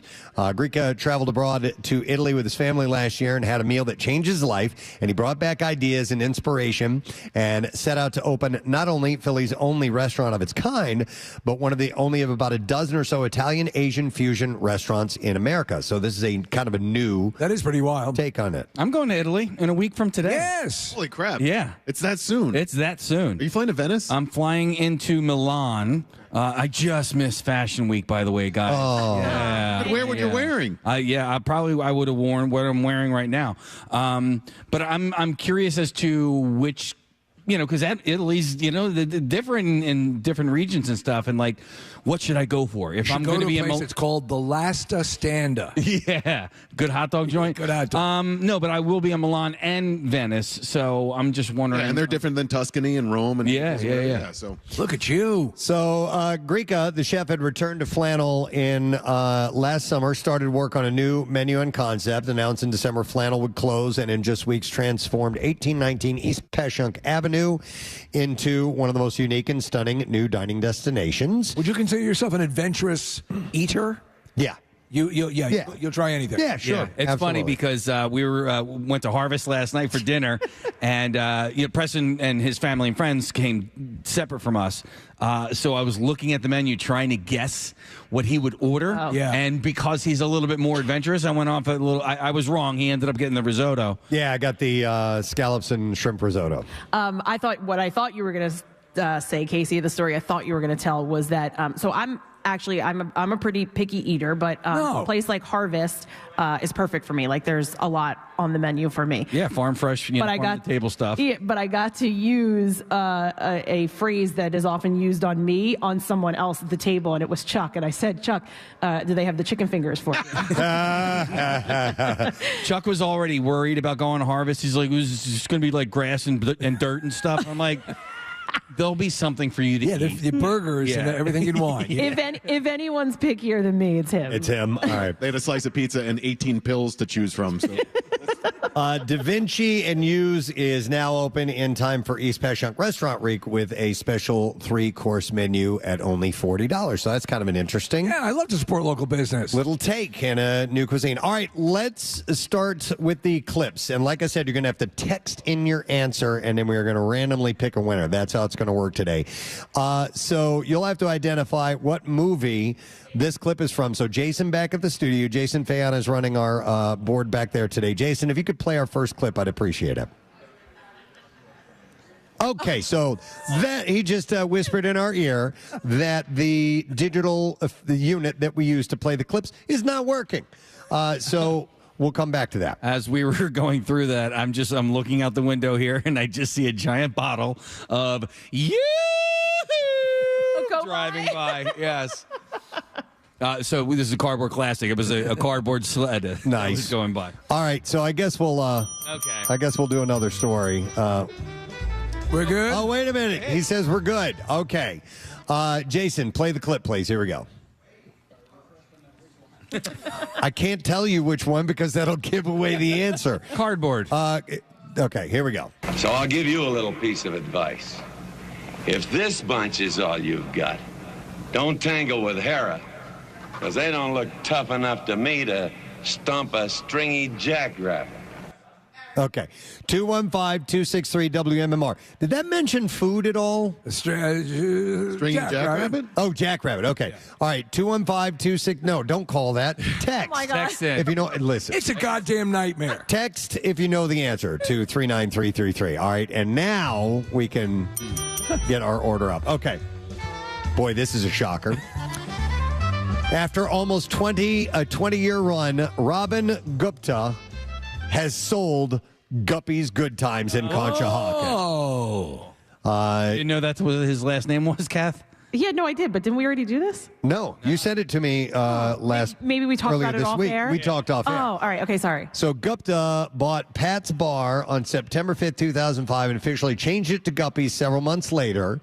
You've heard Guppy's here on our radio program many times from Kathy. Kathy would starve to death without a Guppy. There's a Kathy Romano wrap that is on the menu, has been for years. Gupta attributed the sale to his move to Florida and his desire to not have to travel as frequently and to be away from his wife and 2 young children. He opened a Guppy's location in Longboat Key last year. Yeah, he did. And so they just had their second baby. She had a little boy. And my guess is, Robin told me before the news broke, but my guess is, and I guess like he says in there, having a second kid and now you're in full family mode. Yeah. He would have to travel to Conshohocken. I think he said like 1 week a month, just to, I guess check on. Why don't you buy it from him? All that. Why don't you manage You know what? He didn't offer it to me. Yeah. I would have. Well, the new owners are head chef. Rick and Gail Mahoney, who purchased Pizza Time Old Time Saloon in 2023. Do you know that one? Yeah, so that was like I believe it was like a pizza place bar that like you might have even still been able to smoke in there. Like It was like one of those. And apparently this couple is buying up a lot of real estate in Conshohocken right now. Guppy's is their third acquisition on Maple Street. Before purchasing Pizza Time Old Time, they purchased the adjacent building that had been Don Len's longtime home to house their collection of muscle cars. The Mahonies offered that the wildly successful Guppies will stay Guppies. So that's the thing. The name and the menu will be retained, and the biggest change they intend to make is installing a new bar top. Which is so funny because, there's a lot of upgrades that could happen in there, but the counter, the bar top, they need to replace it. Yeah. That one, okay. Yeah. I know you don't eat sushi, but I had actually heard that Guppy's has really good sushi. Yeah, so I don't know if that's going to stay in there or if it's still in there, but I've heard that a number of times. People love the sushi. I mean, he got like a real what are they called? Sushi chef to come in, and people loved it. You know, it's one of those chefs that makes sushi. Sushi chef. All that. So, by the way, this article. They bring over a hot oven. By the way, this article, which was in More Than the Curve, writes, the Preston and Steve show's Kathy Romano was a regular at Guppy's Good Times and even has a menu item, the Kathy Romano wrap, named after her. She shared, when I moved to Conshohocken in 2005, Robin quickly became one of my first friends. Those orange walls in Guppy's witnessed countless Corona Light nights, spontaneous dance parties, and our legendary all-day 80s dance bash. She went on to say we celebrated everything there, including a friend's bachelorette party, and to most recently, my 20th anniversary with the Preston and Steve show. My favorite sandwich. I just love it. Imagine you're a girl just in town. What am I going to eat? And they make a sandwich for me. Did we have a party there in honor of your 20th anniversary? My girlfriends did. We met there. We just thought I thought we were meeting up for a drink, and they had like a little surprise when I was with you guys for 20 years. They got a cake and we celebrated it there. And none of us were invited to this thing. It was Girl Squad. It was just my girlfriends. Okay. Yeah. All right. So anyhow, Guppy's, so Robin has moved on, sold it. It's going to remain the same, though. That's what they say. And this has been on the back burner for Robin for a long time. And he would constantly say, I think I'm going to sell it. I think I'm going to sell it. He had better sell it to you now. A couple of, different people who were interested, some buyers, and, he would never pull the trigger. So he did here. So it's a little surprising. Yeah. And hopefully they will keep it, Guppies. All right, Jason, play the clip again, and we're going to tell you who the winner is. Here we go. If you could play that same clip, we usually play this twice. I should have run this through with Jason. It's tough. All right, you ready, Jason? Go ahead. So I'll give you a little piece of advice. If this bunch is all you've got, don't tangle with Hera, because they don't look tough enough to me to stomp a stringy jackrabbit. All right, Case, who's our winner? Our winner is Jason Long of Levittown, Pennsylvania. He guessed the movie was El Dorado. Yep. I don't even know John Wayne movie. John Wayne movie. Okay, and then he has won a pair of tickets for the Philadelphia Flyers versus the Calgary Flames. That's going to be on Tuesday, March 4th, and there are more single-game tickets on sale now, along with Flyers' new limited edition retail collection with vintage and throwback designs on outerwear, sweatshirts, and headwear. You want to check out the new gear, you can shop, or you can go to shop.wfcphilly.com right now. By the way, Marissa pulled together these clips, and every single one of them will mention a type of item or material that is used in the Cardboard Classic. So he said stringy in that clip. Now listen here, I like fusion food. And so everything will mention something that has to do with the Cardboard Classic. So that's a genius. Let's see what this, and on top of food as well. So it's pretty cool that she was able to do that. All right, Jason, play another clip. Here we go. Oh, my goodness. Dad? Yeah, that was plenty. Hey, why don't you give some of the leftovers to Jakey to take home? He'll have his own leftovers. Oh, that pre-cooked stuff his old man gets, that tastes like cardboard. All right, you need to text in what you think that movie is from. So do that right now. Text in what movie title that is, and we'll pick a random texter because our phones don't work. All right, order up. Another story, and like I said, we have a lot of local stories here for the Connoisseur this morning. What the hell did I do with him? Let's go with this one. Bars in Northern Liberties are brewing up classic and modern takes on the espresso martini for a returning event next month. The neighborhood's second espresso martini crawl. I saw this. This is so cool. It's going to be on Saturday, March 15th, Kathy, between 11 a.m. and 4 p.m. Do you crawl throughout the whole thing or begin standing and end up crawling? You start standing and you end up crawling. The coffee cocktails at 14 participating bars, many repeat players from the inaugural year run last year, will cost $12 or less. One Shot Cafe will also offer a non-alcoholic Nutella Mocktaini for $6.25. Oh, I could be down with that. Some spots will serve multiple versions of the drink. At bar 1010, or is it 1010? I don't know. No, it's 1010. Customers can order a classic salted caramel or Parmigiana espresso martini. El Camino Real will offer a standard sipper along with frozen and Mexican hot chocolate varieties. Bourbon and Branch has three options too. Classic, Shanky's Whip Chai or Tiramisu, and so does Jerry's Bar with classic Cinnamon Toast Crunch or non-alcoholic salted caramel. You know, I've never had an espresso martini before. I love I'm not them. a big vodka fan. I mean, I like it from time to time, but I'm more of a dark When liquor. you're drinking in secret around the house, what do you usually drink? Bourbon. Okay. Yeah. So an espresso martini is also made with tequila. Oh, okay. All right. Yeah. Most times there's a tequila option. Okay. And I know you think, does that actually go? If you don't like vodka, get it with the tequila. It's great. I also wonder why, because, well, I guess a martini doesn't necessarily have to be vodka because originally martinis are gin. Yeah. So it's a good question. There's a vodka martini, so there can be a tequila martini. All right, so the participating restaurants will be Bourbon and Branch, Catina dos Segundos, El Camino Real or Real. I'm not sure. It's Real. Is it Real? Okay. Yeah, and the only reason I know is that I've been, Preston, but it's not too far from... the Rivers Casino. Yeah, and it's totally your vibe. All right, you dig it. Yeah, I gotta go. Figo, Jerry's Bar, North Bowl, North Third, One Shot Cafe, Set No Libs or SET No Libs because it's all caps. Silk City, Standard Tap, the 700, and Urban Village Brewing Company will all participate in the espresso martini crawl, and that's going to be March 15th. You drink yourself into a complete coma. Yep. All right, let's play that clip again, Jason, and then we'll find out who our winner is. Oh, my goodness. Dad? Yeah, that was plenty. Hey, why don't you give some of the leftovers to Jakey to take home? He'll have his own leftovers. Oh, that pre-cooked stuff his old man gets, that tastes like cardboard.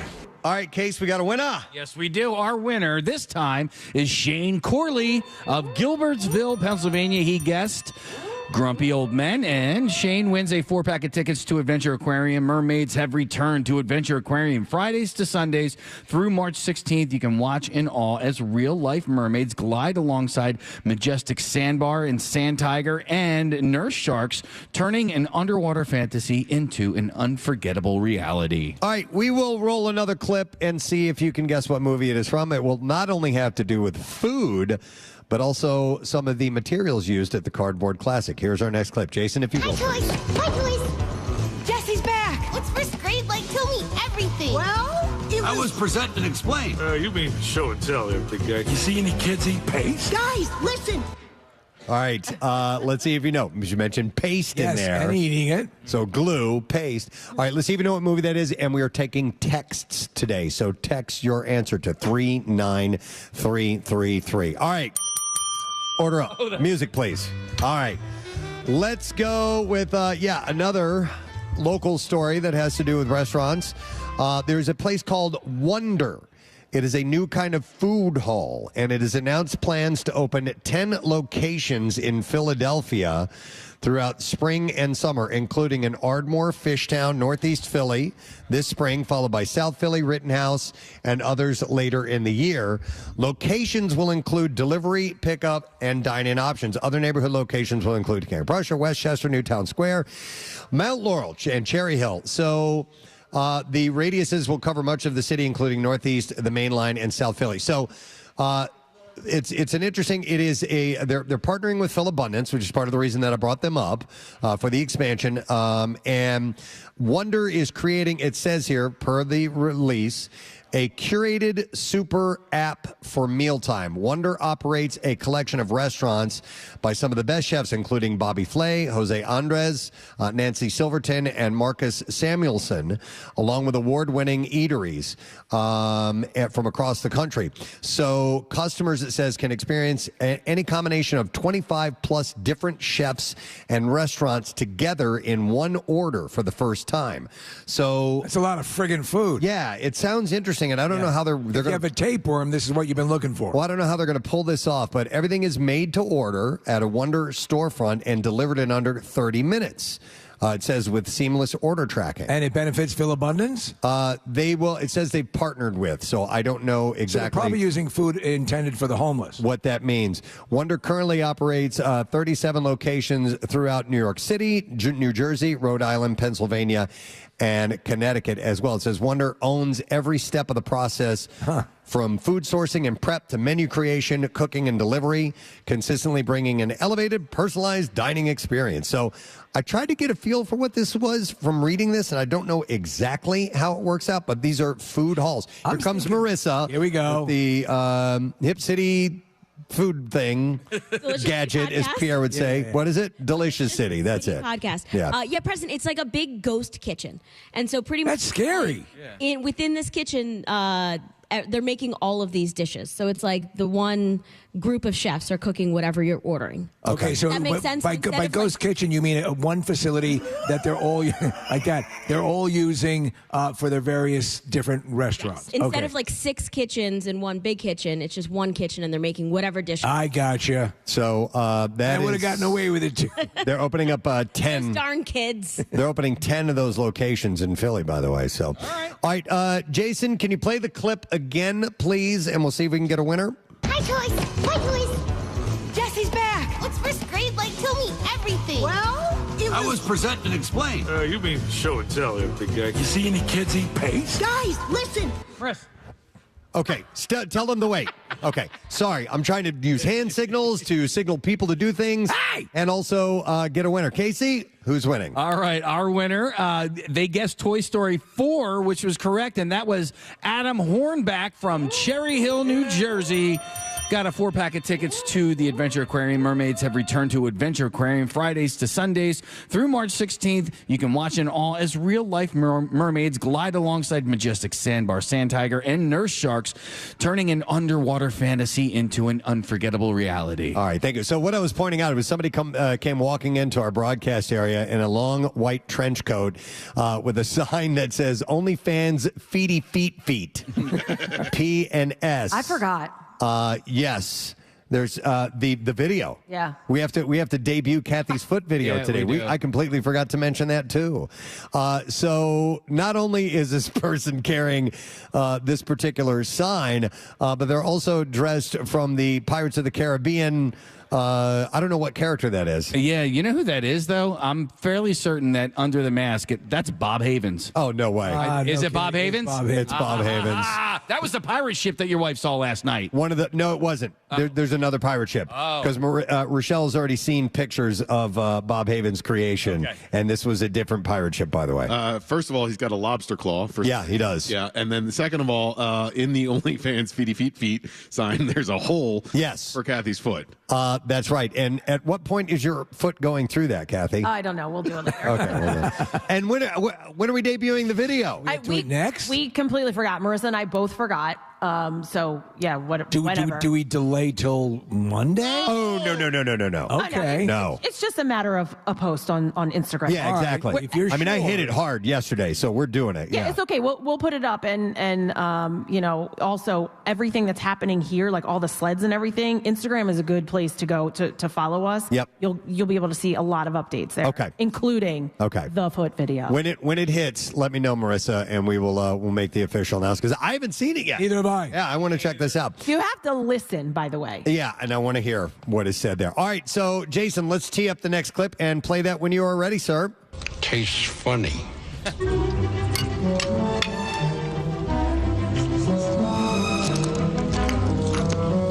Tastes like paint. It's so good. I love that movie. Text in if you know what movie that is from, 39333, and we will get a winner in a moment. Casey, I think we need to do this, if you would, please. All right. Time for the fast food roundup. On the Connoisseur segment, I have a few fast food stories to pass along to you in bulk, and we'll start with this one. Big things are said to be coming in the world of the Frosty from Wendy's.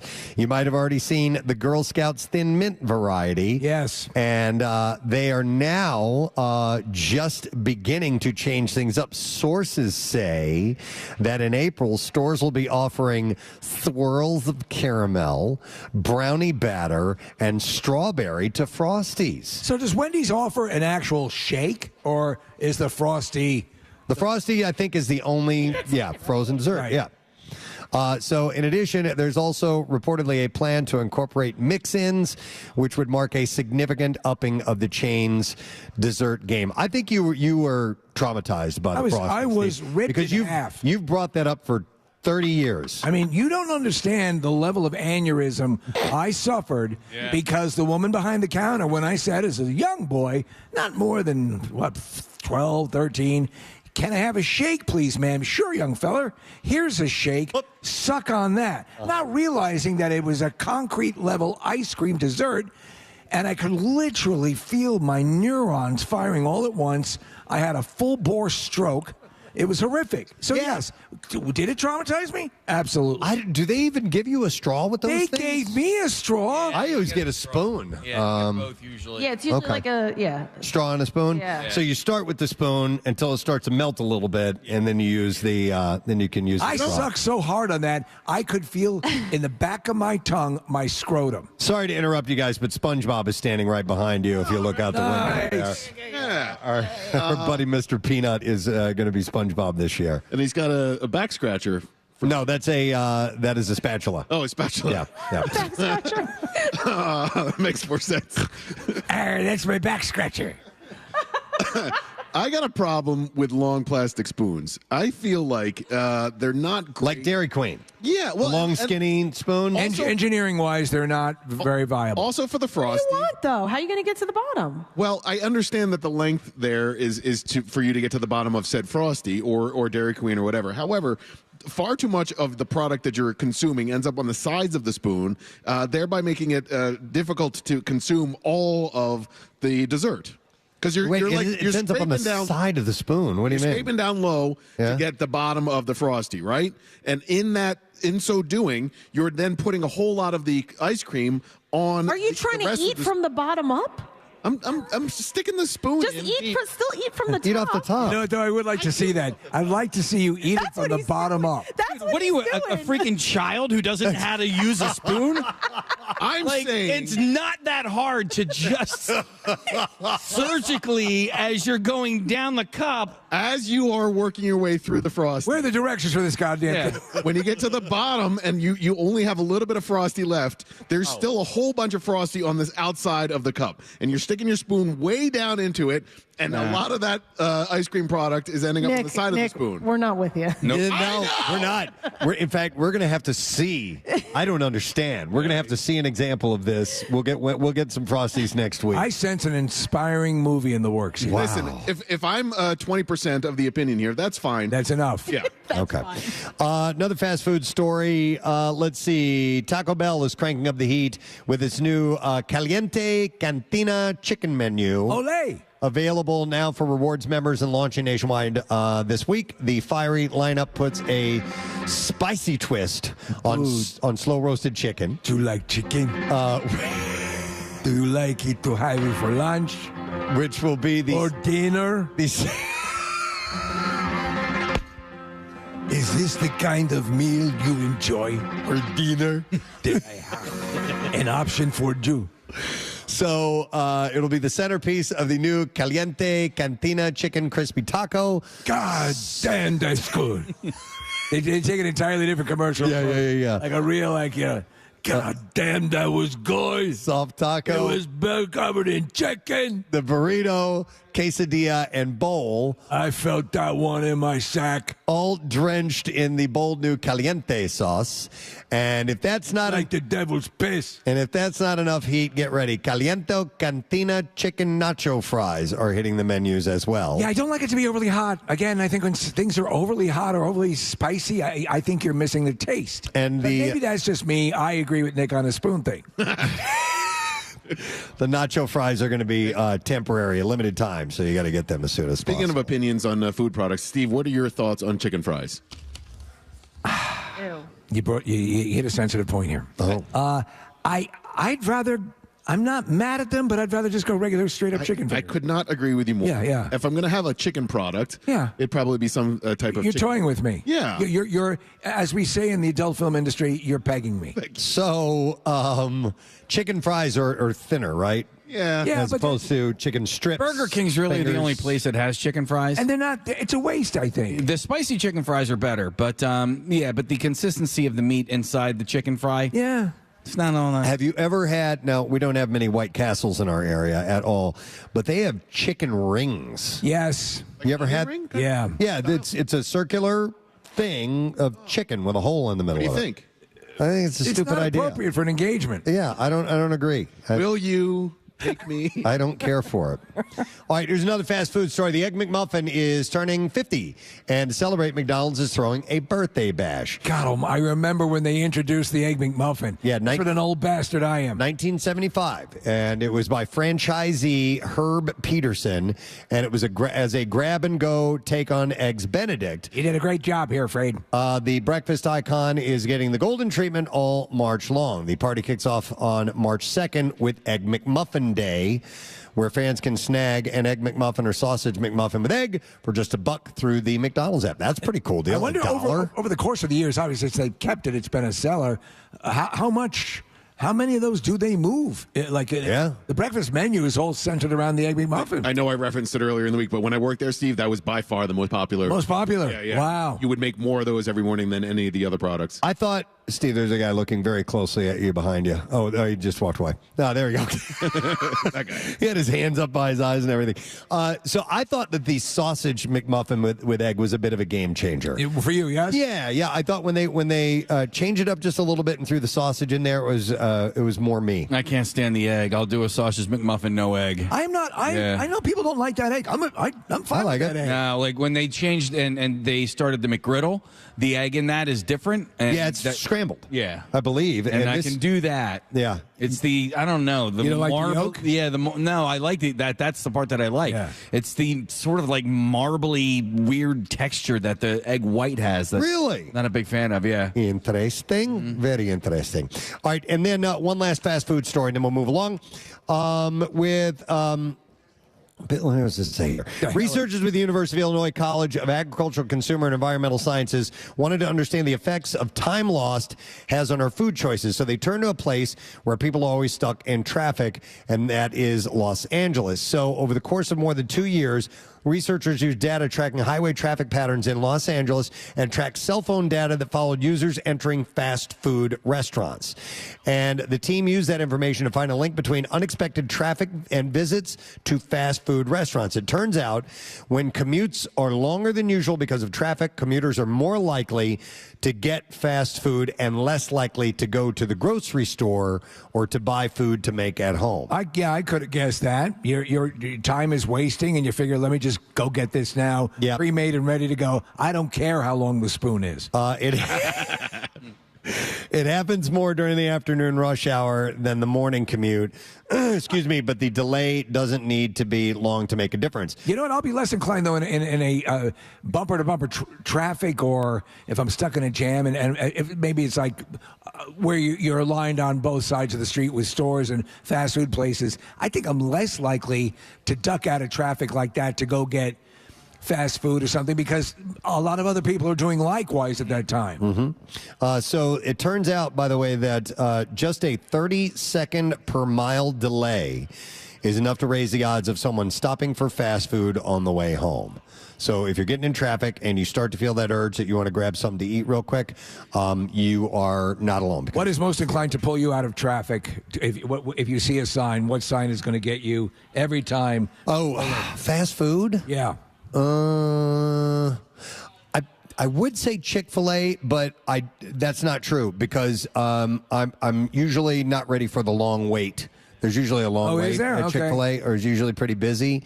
So I don't know, man. Mickey D's will do it. You know, it doesn't have to be anything in particular. But how about you? Honestly, McDonald's, and then more often than not, I'm pulling in to get a coffee, Dunkin' Donuts. Okay. All right.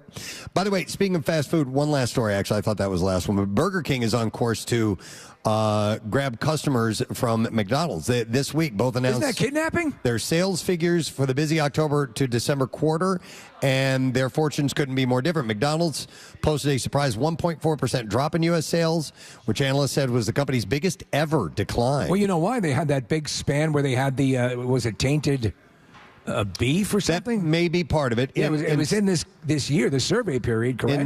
Yes, in simple terms, it means customers ate millions fewer burgers. And in contrast, Burger King said its sales jumped up 1.5% in the quarter, so they benefited from it. I've always been a fan of both. There are not a lot of Burger Kings near me. I'm going to one today. You lucky son of a bitch. There's a Burger King right before you get on the highway. You're right. Oh, is there? Yeah. Okay. In fact, and it's not Lent, so I can because before, like, it would be like Lent. When we were at the other resort before, there wasn't Burger King there. It was an Arby's, and I'm like, I can't go to Arby's. When is Lent? Lent doesn't start for another week or two. 20th? Biblically, it always starts the weekend of the cardboard class. Okay. No, I mean, April. And yea, though you shall take to the mountain. It is a late Easter this year, right? April 20th, I think, is Easter. It's 420. Yeah. Smoke some grass. Analysts said that the sales boost was thanks to active orders on the popular Whopper burgers and $5 value meal deals that drew in customers who also bought regular priced items as well. And Jesus, what is this that you have built? It is a cardboard yoo-hoo box. A bigger blow for the Golden Arches, though, Steve, as you were saying, was customers staying away after an E. coli breakout or outbreak in late October. I will say this. Given both, and I think they're both neck and neck, I do like the flame-broiled Burger King burger. I agree. Damn it. And Steve, you and I agree on the Whopper Jr. Absolutely. That's the way to go. All right. We need to see if we can find a winner for the movie clip. And Jason, if you could play that again, please. Tastes funny.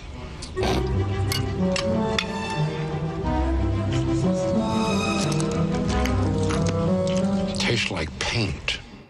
All right, Case, do we have a winner? Yes, we do. That's the great Walter Matthau, by the way, from Dennis the Menace, and that was guessed by Clint Oram from South Philadelphia. Oh, yeah. Clint and your family, you're going to be able to go to the Adventure Aquarium. You got a 4-pack of tickets as mermaids have returned to the Adventure Aquarium Fridays to Sundays through March 16th. You can watch it all as real-life mermaids glide alongside majestic sandbar, sand tiger, and nurse sharks, turning an underwater fantasy into an unforgettable reality. Well, it's not go to that. So far, the food clips have included cardboard, string, and paste and paint. Marissa did an amazing job getting these clips together, and we have one more to play. Let's see what we get now. Jason, go ahead. Do you want anything else? Yeah, less of the cardboard crap and more regular people food. That cardboard crap is what we call whole wheat toast. All right, you can now text in your answer. If you know what movie that is from, text it to 39333. Order up one more story, and then we will wrap up Connoisseur after we get our winner. Steve sent me this article, which is a cool one. It's at one of my favorite places. A new Texas Roadhouse food hack is taking off on TikTok just as the restaurant's sales see a slight dip after years of historic sales. In a recent post with over 341,000 views, a user named Maddie revealed a clever way to get a hearty meal for just a few dollars by ordering from the kids menu. Maddie, who says she's a server at one of the restaurant's 784 restaurants, said that menu hackers are turning their attention to the kids menu mini cheeseburgers. And she said they are so much better than they look. Have you had them? I've not had them in, and nothing off the kids menu before. She said, while panning the camera towards her plate, she said they look so much better, or they are so much better than they look. The meal includes 2 sliders, 1 side, free peanuts, endless bread, and a small drink, and customers pay around $7.50 for the full meal. Can an adult order off the kids menu? Adults are not supposed to purchase items on the kids menu, but Maddie said takeout transactions don't require age verification to access the kids menu. Some bitch. Yeah, there is a place that I will order off the kids menu. It's a spot in Skipack where I live, and it's called Basta Pasta, and so their kids menu portions are huge. Yeah, and it's spaghetti and meatballs. And I don't order it at the restaurant, but when we order to go, you order the kids. I get the kids spaghetti and meatballs because number 1 is really good, and 2, it's huge. Why? It's a full meal size for an adult. Why do sliders taste so good when they're basically just pared down versions of? I think it's the same principle as the fun size candy bar. For whatever reason, The whole thing, I don't know. I don't know. Yeah. I don't know. I mean, that's White Castle built an entire company, corporation off the slider concept. We make them at home, and we'll use those Hawaiian King buns. That's probably part of it, right? That's part of it because they're a little sweet. They're so good. But I love them, yeah. This is a dumbass question, but you mentioned it earlier with White Castle, Preston, and Stevie just brought it up again. But how come there are so few in our area? I don't know. Don't you think they do well? I think you would. Yep. Yeah. I don't know why that doesn't. White Castle's great if you want to bore out your digestive system. If you really... I went to a wedding once, and that's what they gave late night was the burgers. And the belly bombers is what they call them. Yep. First of all, I thought they were disgusting. Oh, I love them. Me too. Everyone at the wedding the next morning at brunch was like in the bathroom. Yeah, totally. They're the perfect late night food, and White Castles were open 24 hours, so we would go all the time, 2-3 o'clock in the morning. Is that footage? Loved it. They finally open up that dam the vent hasn't been opened up in like 70 years. Yeah. Your first dump after a White Castle. But that was one of the great things about driving across the country with Jackie was going to all these places that don't never exist. been to. Oh, really? Yeah. Well, I mean, he's not like a meat eater, so I was on my own with the white. But what was that other place I went to, Preston, where I had like the chili?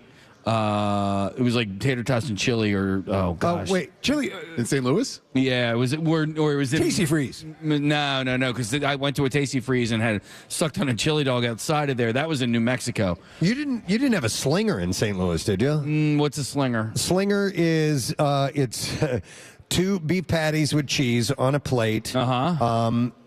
Scrambled eggs and hash browns on either side, and the whole thing is smothered in chili and cheese. It's fantastic. I went to a fast food place that we don't have around here, and I went there, and you were like, you have to try the chili there.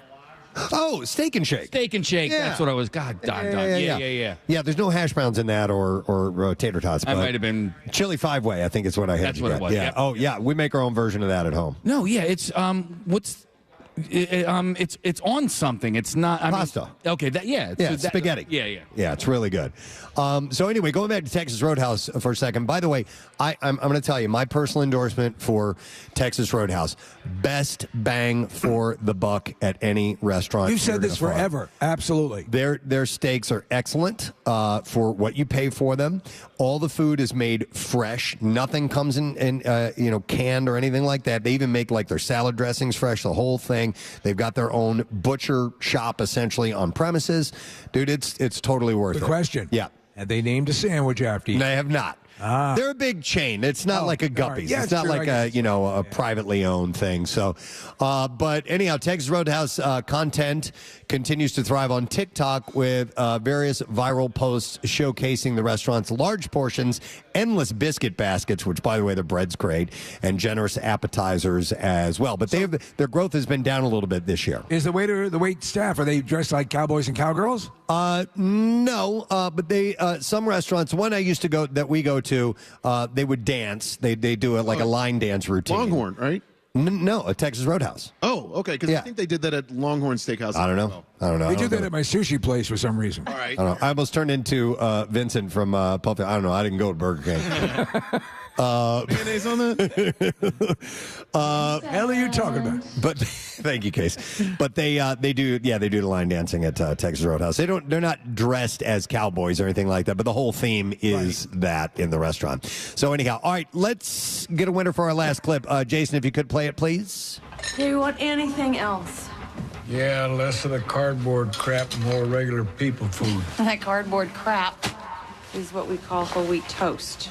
All right. And now, Marissa, or after we get a winner? All right, after we get a winner. Casey? All right, our winner is Lisa Croce from Somerdale, New Jersey. Yeah. She guessed that movie was He's Just Not That Into You. And Lisa, you've won a 4-pack of tickets to Adventure Aquarium. Mermaids have returned to Adventure Aquarium Fridays to Sundays through March 16th. You can watch it all as real-life mermaids glide alongside majestic sandbar, sand tiger, and nurse sharks, turning an underwater fantasy into an unforgettable reality. And that is our mountain version of the Connoisseur this morning as we are at Montage Mountain for Cardboard Classic. Thank you very much for those who participated. Sorry about the phone issue, but we're still getting winners anyhow.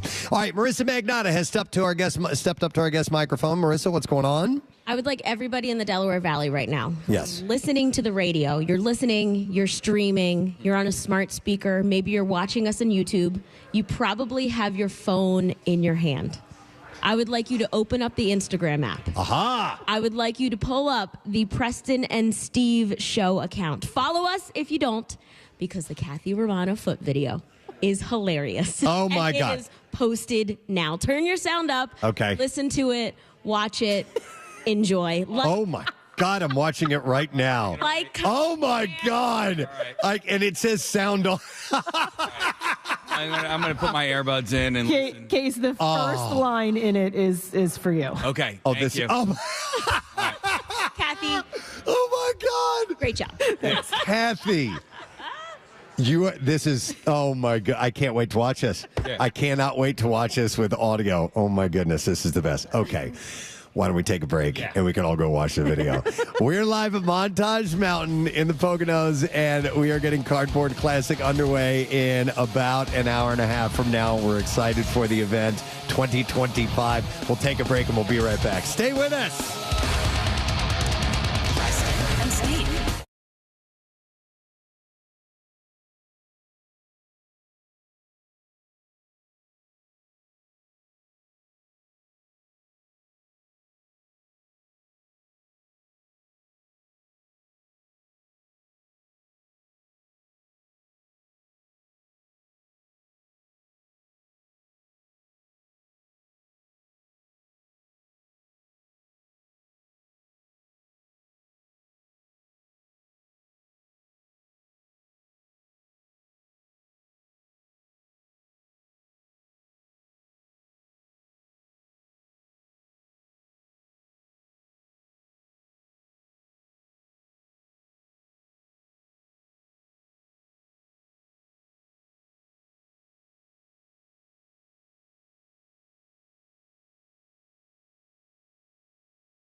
WMMR. All right, thank you very much, Kathy. By the way, her foot video has debuted on Instagram, and immediately, we just debuted this. There's already 118 comments. Oh my God, serious? Those are the comments so far. I'm scared. Overwhelmingly positive, mind you.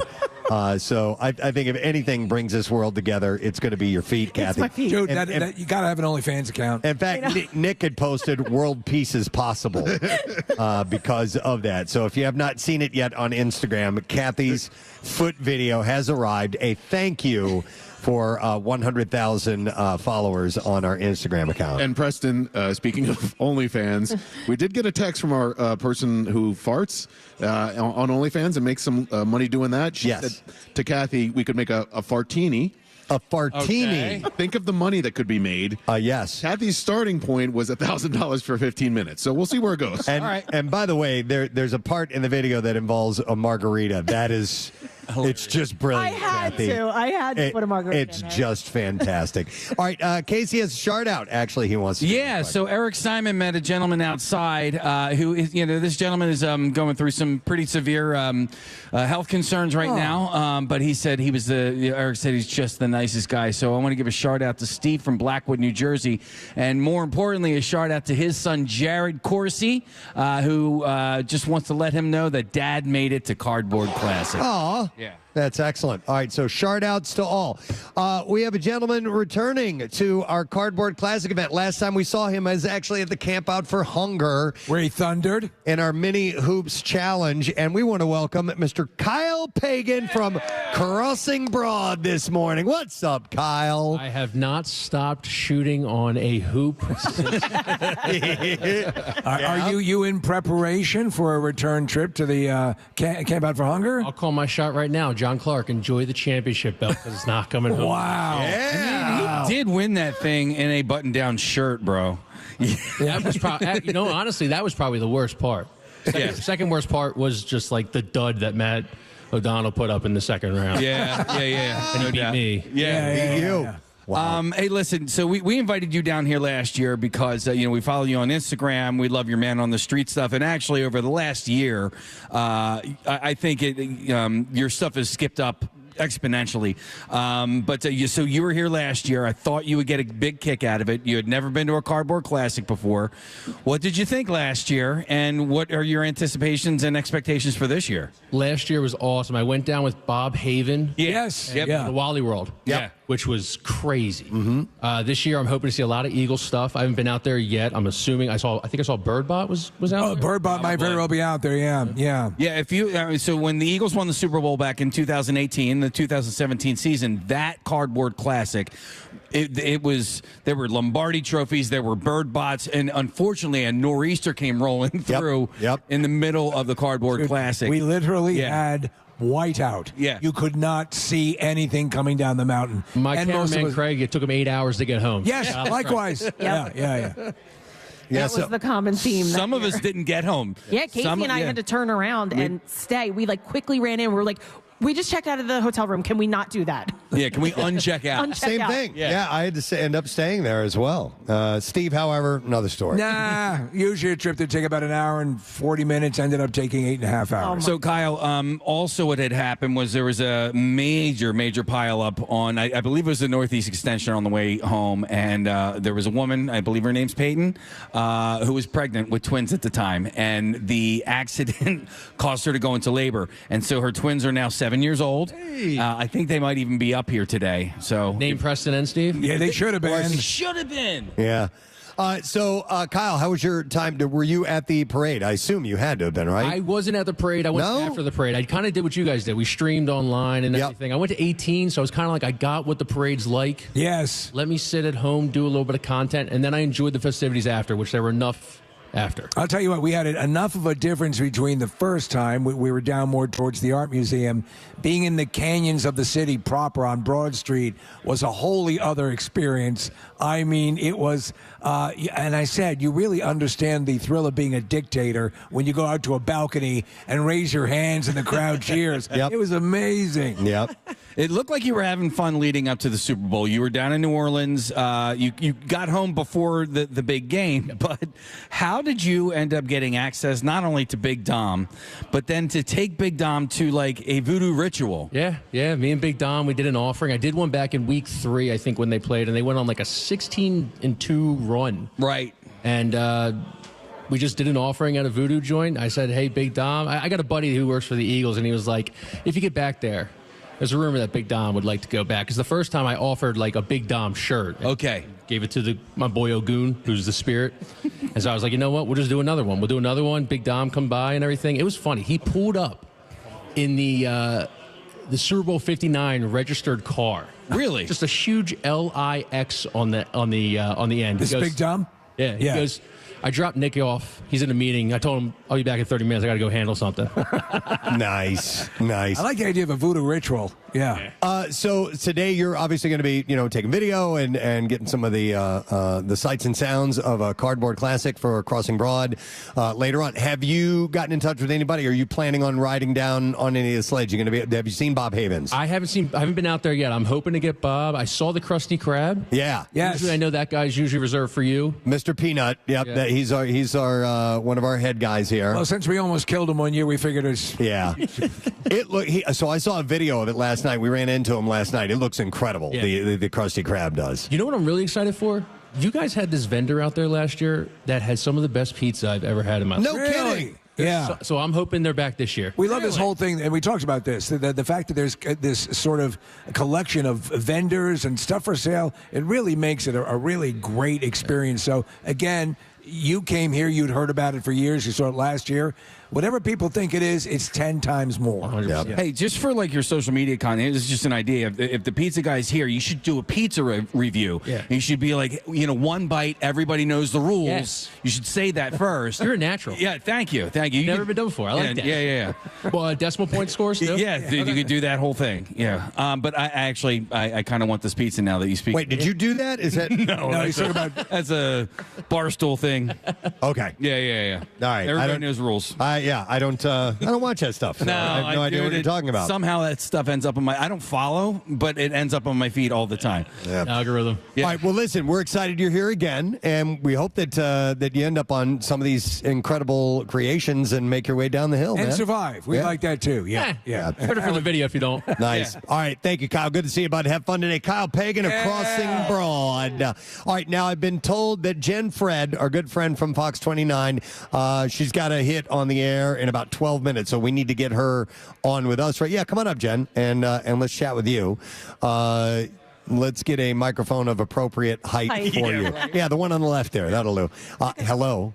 How are you? A superhero mic? Is that what you mean? Yeah, it's wonderful to see you again, as always. You guys look great. Thank you. I did send swear words to Kathy about the non-matching thing, but it doesn't mean I don't like her. It just means I swear on her. Well, would you like it? Would you like it if we could get you one next year? Yes, please. All right. Yeah. I mean, you're part of the crew. I mean, I am. Yeah. Yes. I mean, you've been. How many years have you been coming up to Cardboard Classic now? Before COVID. Yeah. And it bears repeating. I'd seen it on TV, on social media. You guys know this. The first time I came, I was like, "Holy crap!" Like you don't. Again, you have to be here in person. Yeah. Montage has kicked it up with like the vendors and everything. Oh my God, yeah. And the fact that like you can have a drink and see it, like it's a very like logistically sound thing. Yes. That being said, I did my superhuman trick. Oh. Okay. So Kathy was going to do it. Yes. But she was busy with you guys. So this was my idea, by the way, for you guys to do this. I saw this. I saw some people pull this off, and I'm like, Jenn is a snowboarder. Kathy's a skier. They could do this together. Kathy she's having a back problem, so she wasn't going to do it today. So did you pull this off successfully? And we'll describe what it is here in a second. Yeah. So I totally did it. Okay. And I have to say, I don't think we would have been able to do it. No? Because I had a ski instructor. Lauren is her name. Okay. Not born in the 1900s, and so I was like, I come from the 1900s. I come in peace. But no, because she's a ski instructor, like, not that I don't trust you. Right. But literally, my head was, under her crotch. Yeah. So let me explain what this is. So it involves a skier and a snowboarder doing this in tandem. The skier stands up. The snowboarder lays on their stomach, slides forward in between the legs of the skier, and then puts their elbows on the skis. While they're on their stomach, since they have their snowboard on, head first, they bend their knees, right, and that brings the snowboard up flat in the air. And the skier can then sit on the snowboard like a butt bench. And then the snowboarder lies on their stomach, and they go forward and they head down as a couple. So Jenn is holding up her phone right now, and we're watching the video of this, and right now it looks like the skier is sitting. You guys did it. Yeah. You pulled it off. First try. That's awesome. We had to practice. Oh, you did? Because I was afraid of careening my head into the sleds that are, there's a ton of them, right? Yeah. And by the way, I'm screaming like, cheer for me, pay attention to me. TV people are like that. Yes. And they're like drinking their surf sides. They don't give a flip what we're doing, right? So then I'm like, okay, now we're going to crash in. That's not cool. But she used her poles to get going and went to a steeper pitch. Yep. And that worked. So now that I've done it, maybe Kathy and I could do it next year. Okay. Did you do it on this run, or did you do it? Where did you do it? On a baby run. Okay. I had like a safe word and everything because I was afraid that you weren't going to let go and I was going to snap my leg. No, I was afraid that you were going to break my legs just because you were going to try and go fast. Okay. No, Speed racer Kathy Romano. Right. She beat you last year, right? She did. Yeah. You guys had a race. Now, unlike Kyle, I've been out there to see the sleds. Yep. We are heavy in Super Bowl Eagles. Okay. And do you guys remember the Wawa one? And it could give you beer in the gas tank. It was the winner last year. Well, I told them I dream about that Wawa sled, but now they have a live casino. And they have a what do you call that in the wheel? Roulette. That's wheel. right. Yeah. And everyone's a winner, and you get a shot. Oh, that's fantastic. It's amazing what they can pull off. I don't know why these people, forgive me, I know it's a big event for you guys. Can we get them to cure cancer? Like, they're really creative. They're smart. They know how to put duct tape into, making a car. Yeah. Like, can't we get them to cure or something? Something, yeah. Maybe Ebola. a lab next something. year. I agree. They are incredibly talented and creative. They could come up with some kind of a cure. Well, I can't wait to see all of you guys in your matching suits. I will say I'm a little jealous because, again, during COVID, I bought one of those because we were doing everything outside. Mm-hmm. It was not a Tipsy Elves. It was a substandard brand. Tom, the camera guy, remembers it. When I lifted up my arms to do something, it split. And our executive producer, Vince, said that I looked like a baked potato. Yeah. You don't want that. You don't want that look. So it was returned from where it came. All right. Well, next year we'll all be on the same page. We'll try to work that out for you. I just think I'm so glad the dudes are doing it because I ski and snowboard out west and I ski and snowboard here, and I can't get a guy to put one on. Really? No. Why? Because they're dumb. Yeah. Well, I'm not a big fan, but I'll put them on. Oh, look at how good they look. You should do hi. I wasn't a big fan either. Right. Now I love my onesie. Yeah, and I can't wait to get it off. I mean, listen, it does bring, heat stroke into your Boys can pee better than girls can pee. We can, that's and where that's going, easy. Right? No. Like if you had to go make stinkies, that's a little bit harder, because you got to take everything off. But There's enough room in here. But the reality is like if you just want to protect yourself from the elements, a one-piece snowsuit is the way to go, man. Well, that's why, when we go to snowstorms, like the guys climbing the poles, they're in a Carhartt. They're in a one-piece zippy-uppy thing. Yeah. It's true. Zippy-uppy. The guys climbing the poles. What are you talking about? Putting the electricity back on. They wear these things? They wear, not Tipsy Elves. Oh, okay. Wear Carhartts. What? Okay. He can't hear anything beyond climbing the poles. Right.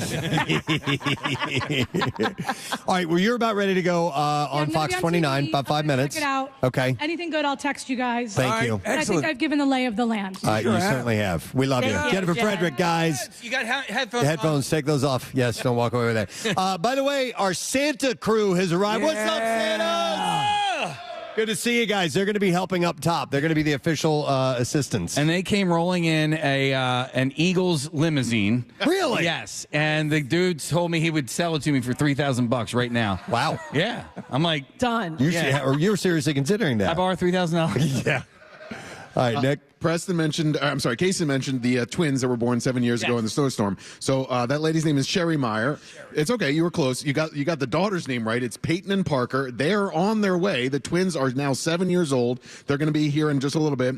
Sherry's husband's name is Joe, and Sherry, once again, is pregnant. Oh, wow. So be careful. Yes. No nor'easters today. She's also not 9 months pregnant this time around, but she should be safe. But yeah, the twins are going to be stopping by in a little bit. I just saw a very hairy individual walk by, and I'm like, oh, Brent Porche has arrived. Yeah. So Brent Porche is going to be supplying our music out on the deck. I think I saw him in the hallway of the hotel. It was almost like a Sasquatch sighting. I saw a very hairy person from the back, and they were part of the way down the hallway, and I didn't know if it was Brent or not, so I didn't say anything. You're in the mountains, you don't know? I don't know. Yeah. And but I think he got down last night. I wasn't 100% sure. And we know Pierre got here about 5 o'clock this 5 morning. in the morning. Kathy, Pierre got here around 5? It was, like when I was leaving to there he is. Come here to the station, he was walking in, checking into the hotel to lay down and take a nappy poo. Nice. You think he's awake yet? Speaking of the animal, Brent Porche is here, and he's going to step up to our microphone, and I want to see if that was indeed him that I saw last night. What's up, buddy? Good morning. How you doing? Good. Where did you see me? Were you at the hotel last night? I was, yeah. Okay. What time did you get in? Like a little after 9. That was probably you. I think I saw you in the hallway. Thanks for saying hi. I'm sorry. You were like, it was like way down the hallway, and you were walking away from me. And if it wasn't you, I didn't want to come across the wrong person. Parking lot killer out there, man. Really? Yeah, the vibe's real. It's cool, man. So we don't get to see that, so we're because it's up a couple of flights of steps. Yeah. So that's where they're tailgating, and then they stage everything over here on this side of the run. But we have no idea. It's other than what people have told us. Right. How do things look? It looks great. I mean, there's a stack of massive U-Haul trucks out there, which means I guess there's going to be some really, really big sleds coming down the hill. Wow. Everybody's out there, kind of pre-gaming, hanging out, taking pictures, getting videos, and they're ready to have a good time. Trust me. Love it, man. You're going to be supplying the sounds here. Hell yeah, you better believe it. And then your broadcast. Wait, are you here tomorrow for Mountain Fest? I will be here for Mountain Fest the rest of the weekend. Yeah. Love it, man. Yeah. And broadcasting live as well. 3 to 7. Come up a little bit later. We're actually going to be out in the lodge, which they just renovated some. Pretty cool. The cafeteria and everything out there. Yeah, excellent. All right, well, thank you for being here, buddy. We'll see you out on the hill in a little bit. We're going to try to get this thing underway in about an hour and 10 minutes from right now. We're looking pretty good time-wise. Yeah, we definitely are. All right, so where's No Shorts? No, he's right there. Where is he? I watched him walk outside. He thought he disappeared, but no, he's standing right there. Oh, okay. And set this up, Case. All right. Well, this is a lot like we just had Kyle Pagan on from Crossing Broad. We have Santiago Ortiz from No Shorts Media, who is an influencer, a social media celebrity here in the city of Philadelphia. I know that my son does follow you on Instagram as well. That's great to hear. Nice to see you, man. Thanks for being here. Yeah, this is sick. I was here last year, got to see all the sleds. I was impressed by the event, and then now I get to talk to you guys. Well, from what you heard, I'm kind of nervous. From what you heard about the event and then seeing it, was it, is it, were we right on the money, or is it more than you thought it was? Because I don't think people are prepared when they get up here. Oh, no, it's like even better. Like when Kyle told me about it, that's who I came with last year. Yeah. And then I saw it and I was like, oh, this is even better than I could have imagined. I'm impressed how hard people work to put these sleds together. Like, spending 100 hours on these sleds. And then some, because they get warehouses, they get room, they get, there's love songs to collecting cardboard. Sammy Vile did one for us. And I mean, it's just it becomes an around-the-year culture that's spawned friendships. And it's an amazing thing for the dumbest but best reasons. Yeah, it's tailgate culture. I mean, essentially that's what it is. It's gives people a reason to get together for a few hours on a Saturday or Sunday, leading up to this event. So. Yeah, no, I'm just impressed year after year. People are coming back and doing this. So, No Shorts, did you end up on a sled at all last year? Did you get to ride down the hill? Last year I did not. I was filming all the sleds. Okay. You work at the camera a lot, but are you going to try this year? I don't know if yes, the answer is yes. Here's the deal. Yeah. Here's the deal with this. I took a ride on a swing thing that like spins while I was out there. All right. I got kind of dizzy. If you hang out at the top and you see the big sleds coming up and you ask a couple people, and if they got a beer in their hand, say, hey, can I ride? Chances are you'll be able to go down with them. All right. That's pretty much the way. What type of content do you like to share Literally on your- anything Pennsylvania. So Okay. The goal is No Shorts is always and only Pennsylvania. Just trying to come out to like cool events like this, film, and then just show people like there's not enough people doing just only local content. I know, I love it too, and I your site and other sites I go to just to get ideas of what to do. Now I have to ask, and I'm sure you've answered the question a million times. The No Shorts moniker, where does that come from? Yeah, it means no shortcuts. Winners don't take shortcuts. Okay. You're not morally opposed to shorts. Yeah, in the really, winter. it actually has nothing to do with pants or shorts. All right, no shortcuts. Clothing. Speaking of clothing, where'd you get this purple Flyers jersey, dude? That thing is cool. I love this. I just got it on eBay. Really? Yeah, it was like $100. I think I haggled them, got it down to like 90. I think it's a Hockey Fights Cancer jersey. Right? Yeah. It's like a throwback. I don't think they sell it anymore. I don't think so either. But players will wear them, during warm-ups and stuff like that. And so sometimes they'll auction them off. But the Flyers are always having great gear. So that's a really. How much did you pay for it on eBay? I think I haggled it down to 90. That's not bad. That's damn good. Yeah. Nice. The Shane Gostisbehere jersey, though. Oh, it is? Yeah. That's what I thought, right? Is it Ghost? I honestly don't know. Let's go. Yeah, it is. Yeah. It is. It's Nice. on my back. I don't look at it. Yeah, jersey looks sick. That's why I wear it. Well, listen, thanks for coming out here and covering the event. We appreciate it, and we hope you have a great time today. Thank you. Thank you for having me on. All right, No Shorts. Yay! Thank you, brother. I appreciate it. Nick, I think I saw the guy that offered me his homegrown weed sweet. outside right now. Yeah, I can see him actually. He just reacted. Yeah, there he is. Oh, the guy with the bandana? Yeah, the guy with the bandana and his hands Go up in the air. figure. Yeah. So we're gonna take a break and score some weed here in just a second. But we are at the Cardboard Classic, and actually, I do want what? Does your weed guy have a bandana? We do need to take a break because we want to try to stay on time. Yeah, we have to. Wrap up the program by 10 or so, and hopefully get the event and the first sleds, which, by the way, the first portion of the fastest sleds started by 10:30. So we're working on it. We're running 2 at a time, too. Yep, so we'll take a break and we'll come back with an earlier than normal bizarre file. So stay with us. We'll get back in a second with Cardboard Classic at Montage Mountain on MMR.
at the Cardboard Classic this year.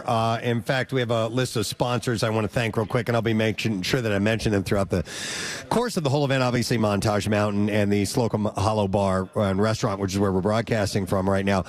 Tito's Handmade Vodka, the Pro Team Collision Crew. They're the official cardboard sled debris cleanup crew that's helping clear the sleds that crash. If you hear a little buzzing in the background, that's our friends from Camelot Productions who are doing drone coverage of the event. There's a little drone flying right by us as we speak. They're the best. And they are going to be covering the whole thing on the mountain all morning long. And we're going to get amazing footage. So thank you very much to our friends here at Camelot Productions. Also, Bill Kane is our official photographer. Comcast helped out with the connectivity so we can broadcast from here today. Neumann University is doing the videography. Live Casino and Hotel Philadelphia is a sponsor. And by the way, so I've been told, just to give you a little peek, we were talking earlier, Jen Fred was had mentioned the live casino sled that's out there. Yes. She was a little off on it. I spoke to one of our judges who said it's not a roulette table. It is actually a slot machine. Oh, wow. And when you pull the slot machine, the cardboard tumblers roll. No way. And then they end, and the machine gives out Jello shots. How in the hell? You win. It's so amazing. It's just brilliant. That's great. That's the type of creativity and ingenuity It's just you experience astonishing. at Cardboard Classic. And thank you to Duncan, on-site free samples in the parking lot as well. They are one of our sponsors. So yeah, he was giving me a rundown of a few of the sleds. There's a Preston's junk drawer. Oh. And he said it's all this giant stuff that you would find in a junk drawer.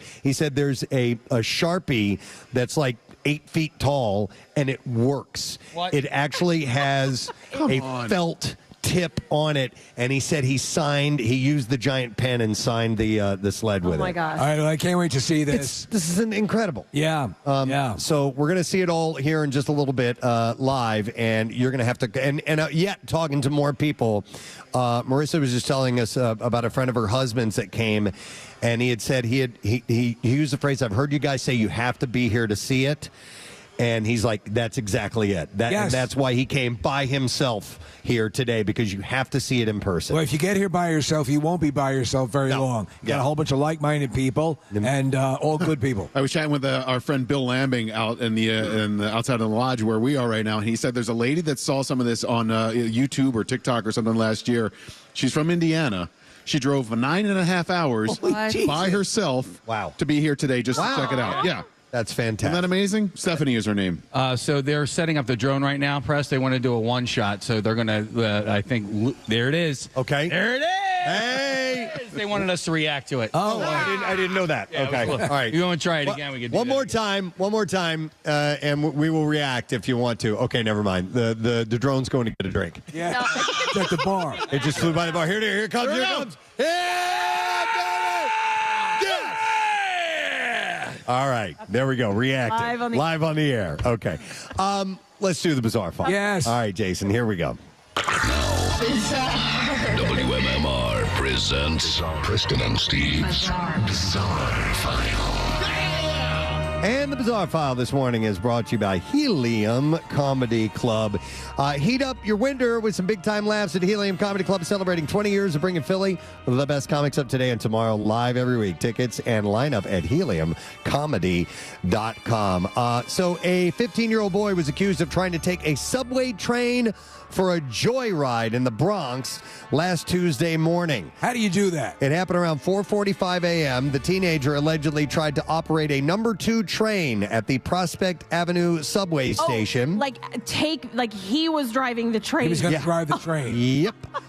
He was charged with reckless endangerment, criminal impersonation, and criminal trespassing. He was previously arrested in connection with a train theft in Brooklyn in late January, according to authorities. Why not just become an engineer? Be a conductor. Yeah, come on. A group of 6 suspects were accused of driving the train a short distance Damn thing stays on the tracks. and breaking the windows as well. Massachusetts state trooper who allegedly stole from Target over a dozen times was ordered to stay away from all Target locations. Could you put up with that, Kathy? Absolutely not. Zachariah Kent, who was suspended without pay last year, allegedly repeatedly shoplifted at Target by skip scanning. There you go. Meaning that he would big issue. Pay for some merchandise at self-checkout while passing others around the scanner. Following Kent's suspension from the state police, a spokesperson said the department does not tolerate theft or dishonesty and holds its members accountable to the highest professional standards. Imagine you go through the whole process, the police academy and everything, and you lose it because you're shoplifting from Target. The scanners at Target now, though, if you scan and it doesn't scan or whatever, or if you're doing something like this and you're stealing, it makes the most loud, obnoxious sound now. Yeah, to alert you that what you just brought by the register didn't scan. Okay. By the way, he's suspected in 23 shoplifting cases. Yeah. He allegedly skip scanned over $846,000 worth of merchandise. In Florida, a 35-year-old man's behavior with a Chucky doll was disturbing enough that police officers recently arrested him. Was he banging a Chucky doll? No. According to a report, a guy named Rit Arias was waving the doll of the fictional serial killer at people Thursday along Harding Avenue. Oh, okay. Police officers arrested him after he allegedly scared patrons of the Grove Kosher Market, and they had already given him a warning. It reminds me of the time you... Was it Carter came to you and asked you about Chucky? It was Parker. Parker, yeah. Yeah, he's like, my friend was telling me about this doll that came to life and had scars all over its face and everything. I go, oh, you mean Chucky? He's like, you've heard of this thing. It's real. He was a little kid at the time. Deputies booked him. He has a long arrest record, by the way. He faced a misdemeanor charge of disorderly conduct and breach of the peace. It made me actually think of that John Lithgow movie that's going to be coming out. Yes. Because he uses this freaky-ass doll. In the retirement home. Yeah, so it looks pretty wild. A Turkish man who lost his home to a massive earthquake in 2023 has been living alone in a small cave for 2 years. And I love it. Because he considers it safer than any man-made structure. He's probably right.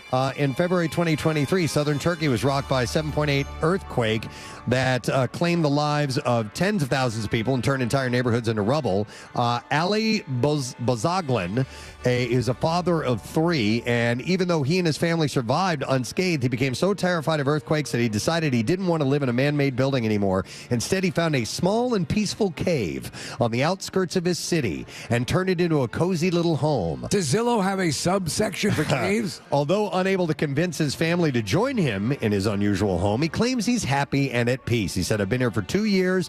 I found the peace in this cave. Can you imagine the wife? Yeah. Still enjoying that cave jerk off? This cave has existed for thousands of years and has not collapsed. After hearing about the man's living arrangements, the governorship offered him a cozy container home somewhere closer to the city, but he's come to love being away from life of the bustling city, learning to appreciate the peace and quiet of his little cave. This just in, Preston. He was mauled to death by a bear. He said, I wash dishes and laundry, clean, and prepare the food I will eat. I have a beautiful life in the cave. I am away from everyone and in touch with nature. Uneducated people speak badly about me living in the cave because they do not sit with me, talk to me, and do not know me. They make different comments, he said. Yeah, by the way, he was telling this to a stick. Yeah. By the way, living alone in the cave isn't perfect because it's a natural shelter, relatively warm during the winter and cool in the summer. It attracts snakes and rodents, but he's gotten used to it. Yeah, they're okay. He would also love to have access to a proper toilet and running water. Yeah. But that's virtually impossible. I mean, you can't have everything. And he now plans to install solar panels so he can power his washing machine. There is a method to his madness, though. And his refrigerator. But even if his plan doesn't work out, he does not plan to trade the comfort of his cave for a man-made structure anytime soon. All right, we'll do one more story and then we will wrap things up. This is pretty wild. A woman recently turned heads. I saw the video of this. She's at a grocery store and walks in with a giant pet raven sitting on her arm. Oh, cool. The thing is huge. Yeah, they're enormous. The huge black bird calmly sits there while she shops like it's no big deal. Other shoppers couldn't help but stare at the videos, amazed at how chill the raven was. So they ask her, where'd you get that ugly thing? And the bird answered, yeah, the liquor store. They got tons of them. It didn't flap around or cause trouble. It just enjoyed the ride as she picked out her groceries. The video of this unusual shopping trip has gone viral. People online are freaking out over the bird's size and wondering how she trained it so well. Some think it's cool and unique. Others are shocked to see a bird that big inside of a store. And that is where we will wrap up the Bizarre File for now. I saw Ryan Shuttleworth around here. Hey, Ryan, come over here to the microphone if you don't mind. I just want to. Rodney's got to head over and bring up the volume on that. Want to give you just a second here because I have a question about because Ryan's here, nice and early, Right. Yes. ready to go. That was coming. Is there any status on Pierre Robert yet? It's en route. He's on route. He's en route. Okay. So he was at the hotel we were all at, and Kathy said she saw him coming into the parking lot. He needed to pull over after the foot video. He needed to really go through it and make sure he saw everything correctly. So Okay. So for that sake, he needed to stop a little bit, and then but to answer your question, he is en route. Okay. But you know, I saw him when I was leaving to come to work this morning. He was getting to the hotel. Well, of course, he needed to go save some rescue puppies and some turtles, and Yeah. he needs to save the world. The man is 24-hour operation. It's unbelievable. Absolutely. When did you get here? So I drove up this morning. I got here around 7:45. Okay. Did you hit any traffic on the way up the mountain? No. All right. Good. It was a beautiful drive, just watching the sunrise. Yeah. You guys, it was really nice. It's magnificent up here, yeah. All right. Well, you guys are going to be taking over in about 15 minutes or so. That's what I heard. Excellent. All right. Well, have a great show. Thanks for having us. We'll catch you in the later. All right. Yes, Case. Nothing. Okay. We are going to take a quick break. We'll come back in a second. We'll get lesson, question, trash, music news. Those things are on the way, and we're getting closer and closer to kicking this off. We will be right back from Montage Mountain on MMR. Preston and Steve.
And we are broadcasting live from the lodge here at Montage Mountain. In fact, it's Slocum Hollow specifically. It's a really cool little bar and restaurant that they have within the lodge that they've set us up in, kind of in our little private area over here.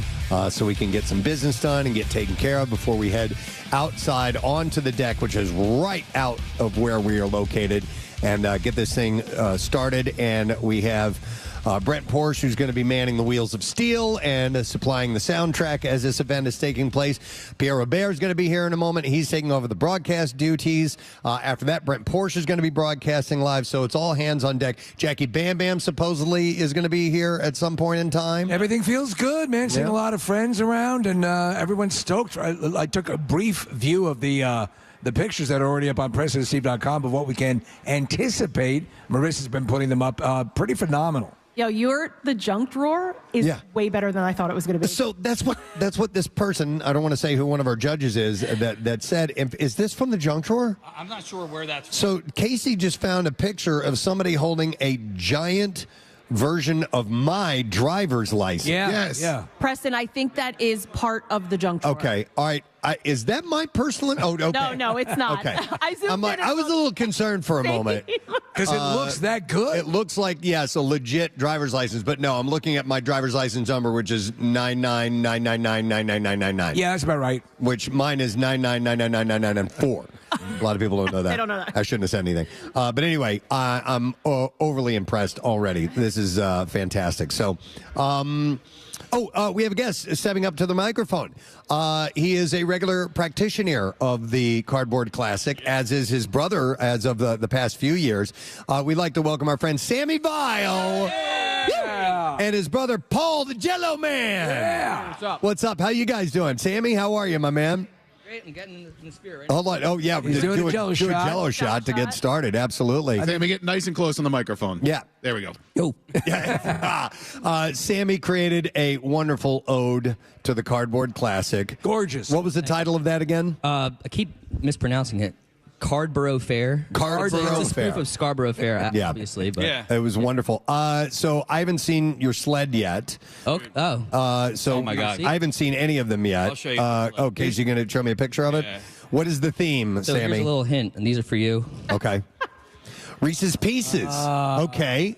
It's got to be, oh my E.T., God. These are courteous of Perry, by the way. So Casey is showing me a video of this. It's E.T. It's a giant E.T. and he moves. Have you got him articulating? That's not good. Oh, That's the wind. is that the You know wind what? doing that? Is that when we were raising it? It might- Yeah, I guess so. That's the Okay. most stressful part of the whole thing. Was that built on the frame of Johnny Five or no? That's what we joke about. It looks like you put skin on. Yeah. It's a similar design. Similar design. Well, it's a good design. It obviously was able to withstand last year. And you you mentioned- a little sturdier, I think. You mentioned Perry. Give him a shout out. Perry Shaw, we love you, brother. He's such a talented artist. He's done a lot of T-shirts and album designs, and it's fantastic to have him. So, how long has he been on your team? Since the beginning, this is our third year doing it. Okay. Yeah, it started off with me, Paul, my buddy Shane Richards, and Perry Shaw. Now we got John Marcone, Brianna Giasula. Sam pretty much makes the whole thing. No, I don't. No, I don't. I design it. I designed like the structure and stuff. But Right. The skeletal structure. Yeah, my brother-in-law John Marcone, he really went in there with an airbrush and made it look sexy. By the way, exemplary Jello shot board this You like year. that? Yes, quite nice. Says Preston and Steve in Jello shots. I love it. And I was telling Paul when I got here this morning, before anybody was here, the first thing I saw is a big Jello Man sign. And I'm like, did he work with the mountain ahead of time for I was this? here last night. Got a Jello shot mafia here. I love it, man. Got 2 carts. He slept under the deck, probably. No doubt. And you're going to be launching Jello shots into the crowd. Launching Jello like I do. Yeah. Listen, man, I'm impressed, man. I watched it, the Super Bowl parade, the parade. Well, I don't want to call it a parade, but the collection of people after the Eagles won the NFC Championship game. Yeah.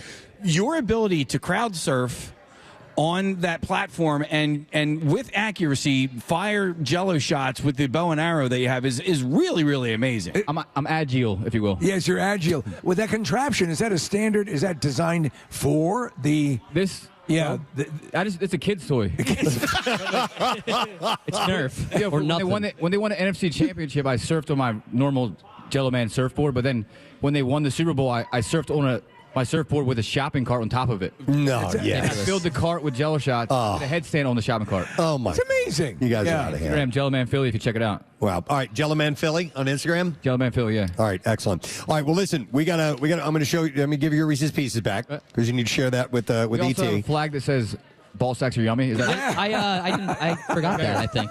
Oh, no. All right. That was for the video. It's in the video. You can see I'll it. get it to you guys. Okay, excellent. Sammy, Paul, thank you guys. Have fun today. We'll see you out there. Sammy Bile, the Bile Brothers. You raise me up. Shut the F up. That was Sammy singing that. All right, it's 10, and we haven't done question, trash, and music news, so we need to do all that. Nick, do you have a lesson question? By the way, you're going to have to text in your answer today, and we'll get a random texter. So what is the question for today? Biblically, the Cardboard Classic was meant to coincide with which annual religious observation? All right. Text in the answer to that 39333, and we will try to get ourselves a winner in just a moment or so. In the meantime, and by the way, the prize for that is a lesson question. Tickets for the Union home opener on Saturday, tomorrow, against FC Cincinnati. So good luck to you, and we'll do the trash. Let's fire that up. Here we go. The trash business is a gold mine. 93.3 WMMR with Preston and Steve's Hollywood Trash. All right, we'll get a few stories, then we'll get the winner. Steve, what's going on this morning? Well, Preston, Kanye West's estranged wife, Bianca Censori, virtually naked at the Grammy Awards. She attended a movie premiere Monday night dressed in a head-to-toe burqa. Exhausted Censori explained to her fashion choice, saying it had become a, quote, massive time suck, always having to shave her bush. Wow. Freshly divorced Jessica Alba, making a number of life-changing decisions, including getting a big tattoo on her back from Winterstone. He's a famous art tattoo artist. Alba reportedly got a photo, realistic, back tattoo of Balki Bartakamus holding a sign reading America or Burst. Wow. Very bizarre. And finally, HBO confirming that Sharon Stone, yes, has joined the cast of the third season of Euphoria. Stone will play the only student at East Highland High School to achieve 52nd grade. And that's your Hollywood Trash. All right, we will wait to get an answer. I'm sure they're going to text Casey, our winner, and we'll get an answer to the lesson question in just a moment. Any texts yet, Case? Yes, Deborah Kiker from Philadelphia. She guessed Lent. And that's right. And that is correct. Oh, hey! All right, we're going to set her up with tickets to the home opener with the Union tomorrow against FC Cincinnati, 7:30 p.m. And football season ends. Football season starts. Tickets are on sale now, by the way. All right, music news time. Here it is. Now, Preston and Steve's Music News on 93.3 WMMR. Before we do music news, Kathy, there's a woman holding up a sign directed at you. You dumb bitch. Thank you. She's wearing a Wonder Woman shirt. I saw someone else with a Wonder Woman shirt. That's a theme, I guess, for you guys, right, today. Excellent. Thank you for being here. All right. I just have two things that I'm going to mention. The question is, at the beginning of the story, is Bob Dylan a fan of Machine Gun Kelly? The iconic rocker shared an old video of a Machine Gun Kelly concert on his social media, and it's throwing Machine Gun Kelly for a loop. He said, "This was not on my 2025 bingo card. I'm in my conversation pit in my house having a whole discussion about it. Am I doing the right thing? Is this the right decision for this album? I'm questioning it," he shared on Instagram. And he said, and in the same breath that I'm questioning it, someone goes, "Hey, Bob Dylan just posted a video of you. That was so cool, and I'm so grateful, so random." So I have no answer as to why or exactly what it is. Dylan went to school with the original Machine Gun Kelly. Right, he did. Back, the OG? Back in the 20s, yeah. Yeah. All right, and then just one other thing. I mentioned this earlier this morning, but the Garden State 20th Anniversary Benefit Concert in Los Angeles sold out very quickly, but there's still a chance for you to watch it. The concert, which is set for March 29th, will stream exclusively on Veeps. That's on April 6th. It celebrates the 2004 film, which had a stellar cast, including Zach Braff and Natalie Portman. The concert will be benefiting Midnight Mission, which is a homeless shelter in L.A. Braff said, we're planning all sorts of surprises for the audiences, some behind-the-scenes clips from the movie, and a bunch of surprises that we need around 6 months to pull off.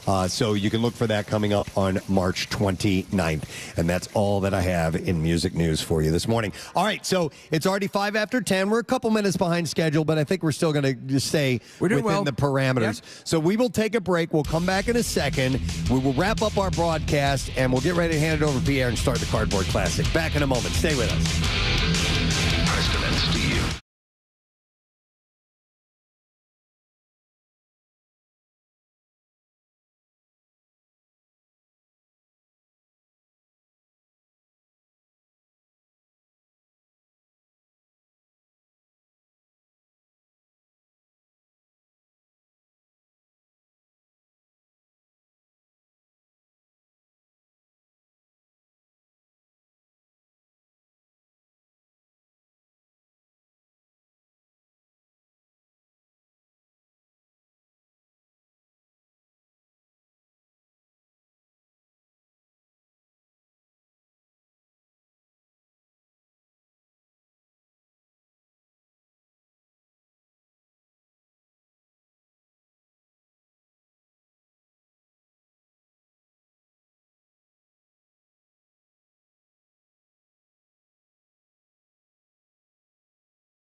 MMR, it's the Cardboard Classic. We are getting ready to get started and head outside in mere moments. The festivities are high. Marissa's actually pushing a drunk guy away from the broadcast area because he's dropping S-bombs all over the place. We'll get to that in a moment, bud. I promise you. But in the meantime, we got a little broadcast thing to wrap up. I think we are getting close to closing up. I have my handy little flask here. All right, good to go. As that is going to be mother's milk as we head outside. I got to take these goggles off. Hang on a second. Why? Well, I mean, it's kind of hard to talk. Well, no, that's better. It's hard to talk with glasses on. No, I mean, dude, it's mushing down to my nose a little bit, so communicating while wearing these is kind of I understand what you're saying, because it blocks your breathing ability. Just a little bit. But today has been a lot of fun as far as the broadcast goes, so we want to thank everybody involved. Thank you, of course, our engineering staff. Rodney and company have been amazing, as always. Jason Fayon back on the board making things happen. We now present to the microphone Mr. Pierre Robert has arrived. Yeah. Good day, good day. Good to see you. You look bright and chipper today, man. Well, you get up early, you beat the birds to the flocks. That's what you do. Exactly. Yeah, we heard you actually ran into Kathy this morning. That's why you get up early. Yeah. So you can run into Kathy.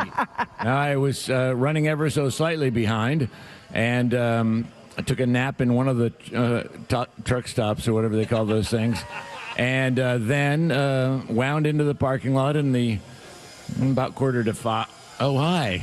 4:45. And that was where, as I'm walking out of here, are you just getting here? I look up, and it's the lovely Miss Romano. I wonder how many Turnpike rest stops have photos of you, or have you seen this man? No. I mean, I sleep in my car every day. Yeah. So the trick is to find a parking lot that's not so conspicuous. Right. So you want to, if you're a car sleeper, what you want to look for is a parking lot that you have a square, and you go to the end square, so there's trees on the left and trees in front of you that blocks the driver's side. Because if you do it right in the middle of like a shopping mall, then you see the mother walking by with the little kids, and she goes, "See what drugs do to you kids?" And so you don't want that. You don't want that. But you guys look amazing, and your spaceman costumes. Kathy, yours is a little bluer than the rest. Yes, me and Marissa have these. I love it. Thank you. Love your space costumes. Yeah, they've got the ladies' versions of them, and they're kind of prismatic in that they change colors. Prismatic when the light hits them a certain way. Prismatic. So it's got a really cool glow to it. Yeah. Today has been fun, man, but we're Pierre, I doubt you've had a chance to go look at the creations yet. We have not had a chance to do that.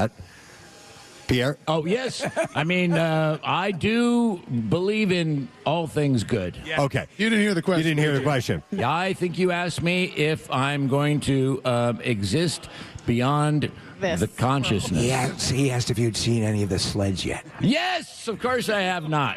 Okay. I haven't seen them. Okay. So we'll move right along to the letter of the day. Yes, if you're ready. All right. Ready. Jason, hit it. Preston and Steve on 93.3 WMMR. Now, the Daily Letter. And the Preston and Steve show is brought to you today by the letter Y as in yellow. All right. We now need a winner. And today we're doing this differently. You are going to text in your answer back to the studio, 39333. And we will grab a random winner that way. We need to know what the word of the week is, and we'll tell you what the prize is as soon as we do that. So phones are still inoperable, so text your answer to 39333, and we will pick a winner in just a little bit. So we obviously know we're going to see you out and about covering some of the sleds that make their way down the hill. What else are you going to do on the program today, Pierre? Well, we got a block of the B-52s. One of the lovely ladies, I think it's Cindy Wilson, has a birthday today, one of the backup singers in the band. And also, we'll just do kind of snow, ice, winter kind of songs in a giant thematic block, and sort of follow along with you guys. Because what is the order of the day if someone's just joining us like me? What is the order of the day? Yeah, I mean, so we're gonna around 10:30, like 10-15 minutes from now, we are gonna start the fastest sleds. Okay. We have 25 of those, and those are usually toboggan style. One person trying to go as fast as they can down the mountain, and we have a prize for that. And once that's done, then we just open it up to whoever's in line in whatever order, and they start coming down. And usually, the biggie ones kind of wait till the end for the big show. So that's where we'll see those. But we heard we have a number of large ones and some very, very, very detailed sleds that are the creativity is supposedly out of this world this year. It always is. By the way, I saw both of you on television this morning. Oh, wow. I tuned into the local TV station about 6 a.m., and the top story wasn't fires or murders. It was, in fact, Preston and Steve in the Cardboard Classic with that very nice reporter and some beautiful, nice footage from last year's. Spreading some love on the hill. And speaking of, there's a fail, right, category? Favorite fail. So here are the categories. There's a Tito's vodka themed sled. Best sled wins a cash prize. Then we have best design. That's the big one. And we will announce that as soon as the last sled goes down the hill. We're going to go over to the Mountain Fest stage, and we'll make the announcement of the winners for best design. But you're right. There's a favorite fail as well. And we just kind of do that amongst ourselves as the morning goes along. If something crumbles in a fantastic fashion on the hill, we may call that our favorite fail, but we have to agree upon what that is. Excellent. Yeah. I want to advise the listeners, if you want to go to my Twitter or WMMR's Pierre Robert Facebook or Instagram, we've just posted my fail from a couple of years ago on the double-decker sled, which was supposed to be a duck boat, I think. I don't know if it was It was very elaborate. You actually had a full balcony that you were on, and you were right at the front of it like Kate Winslet.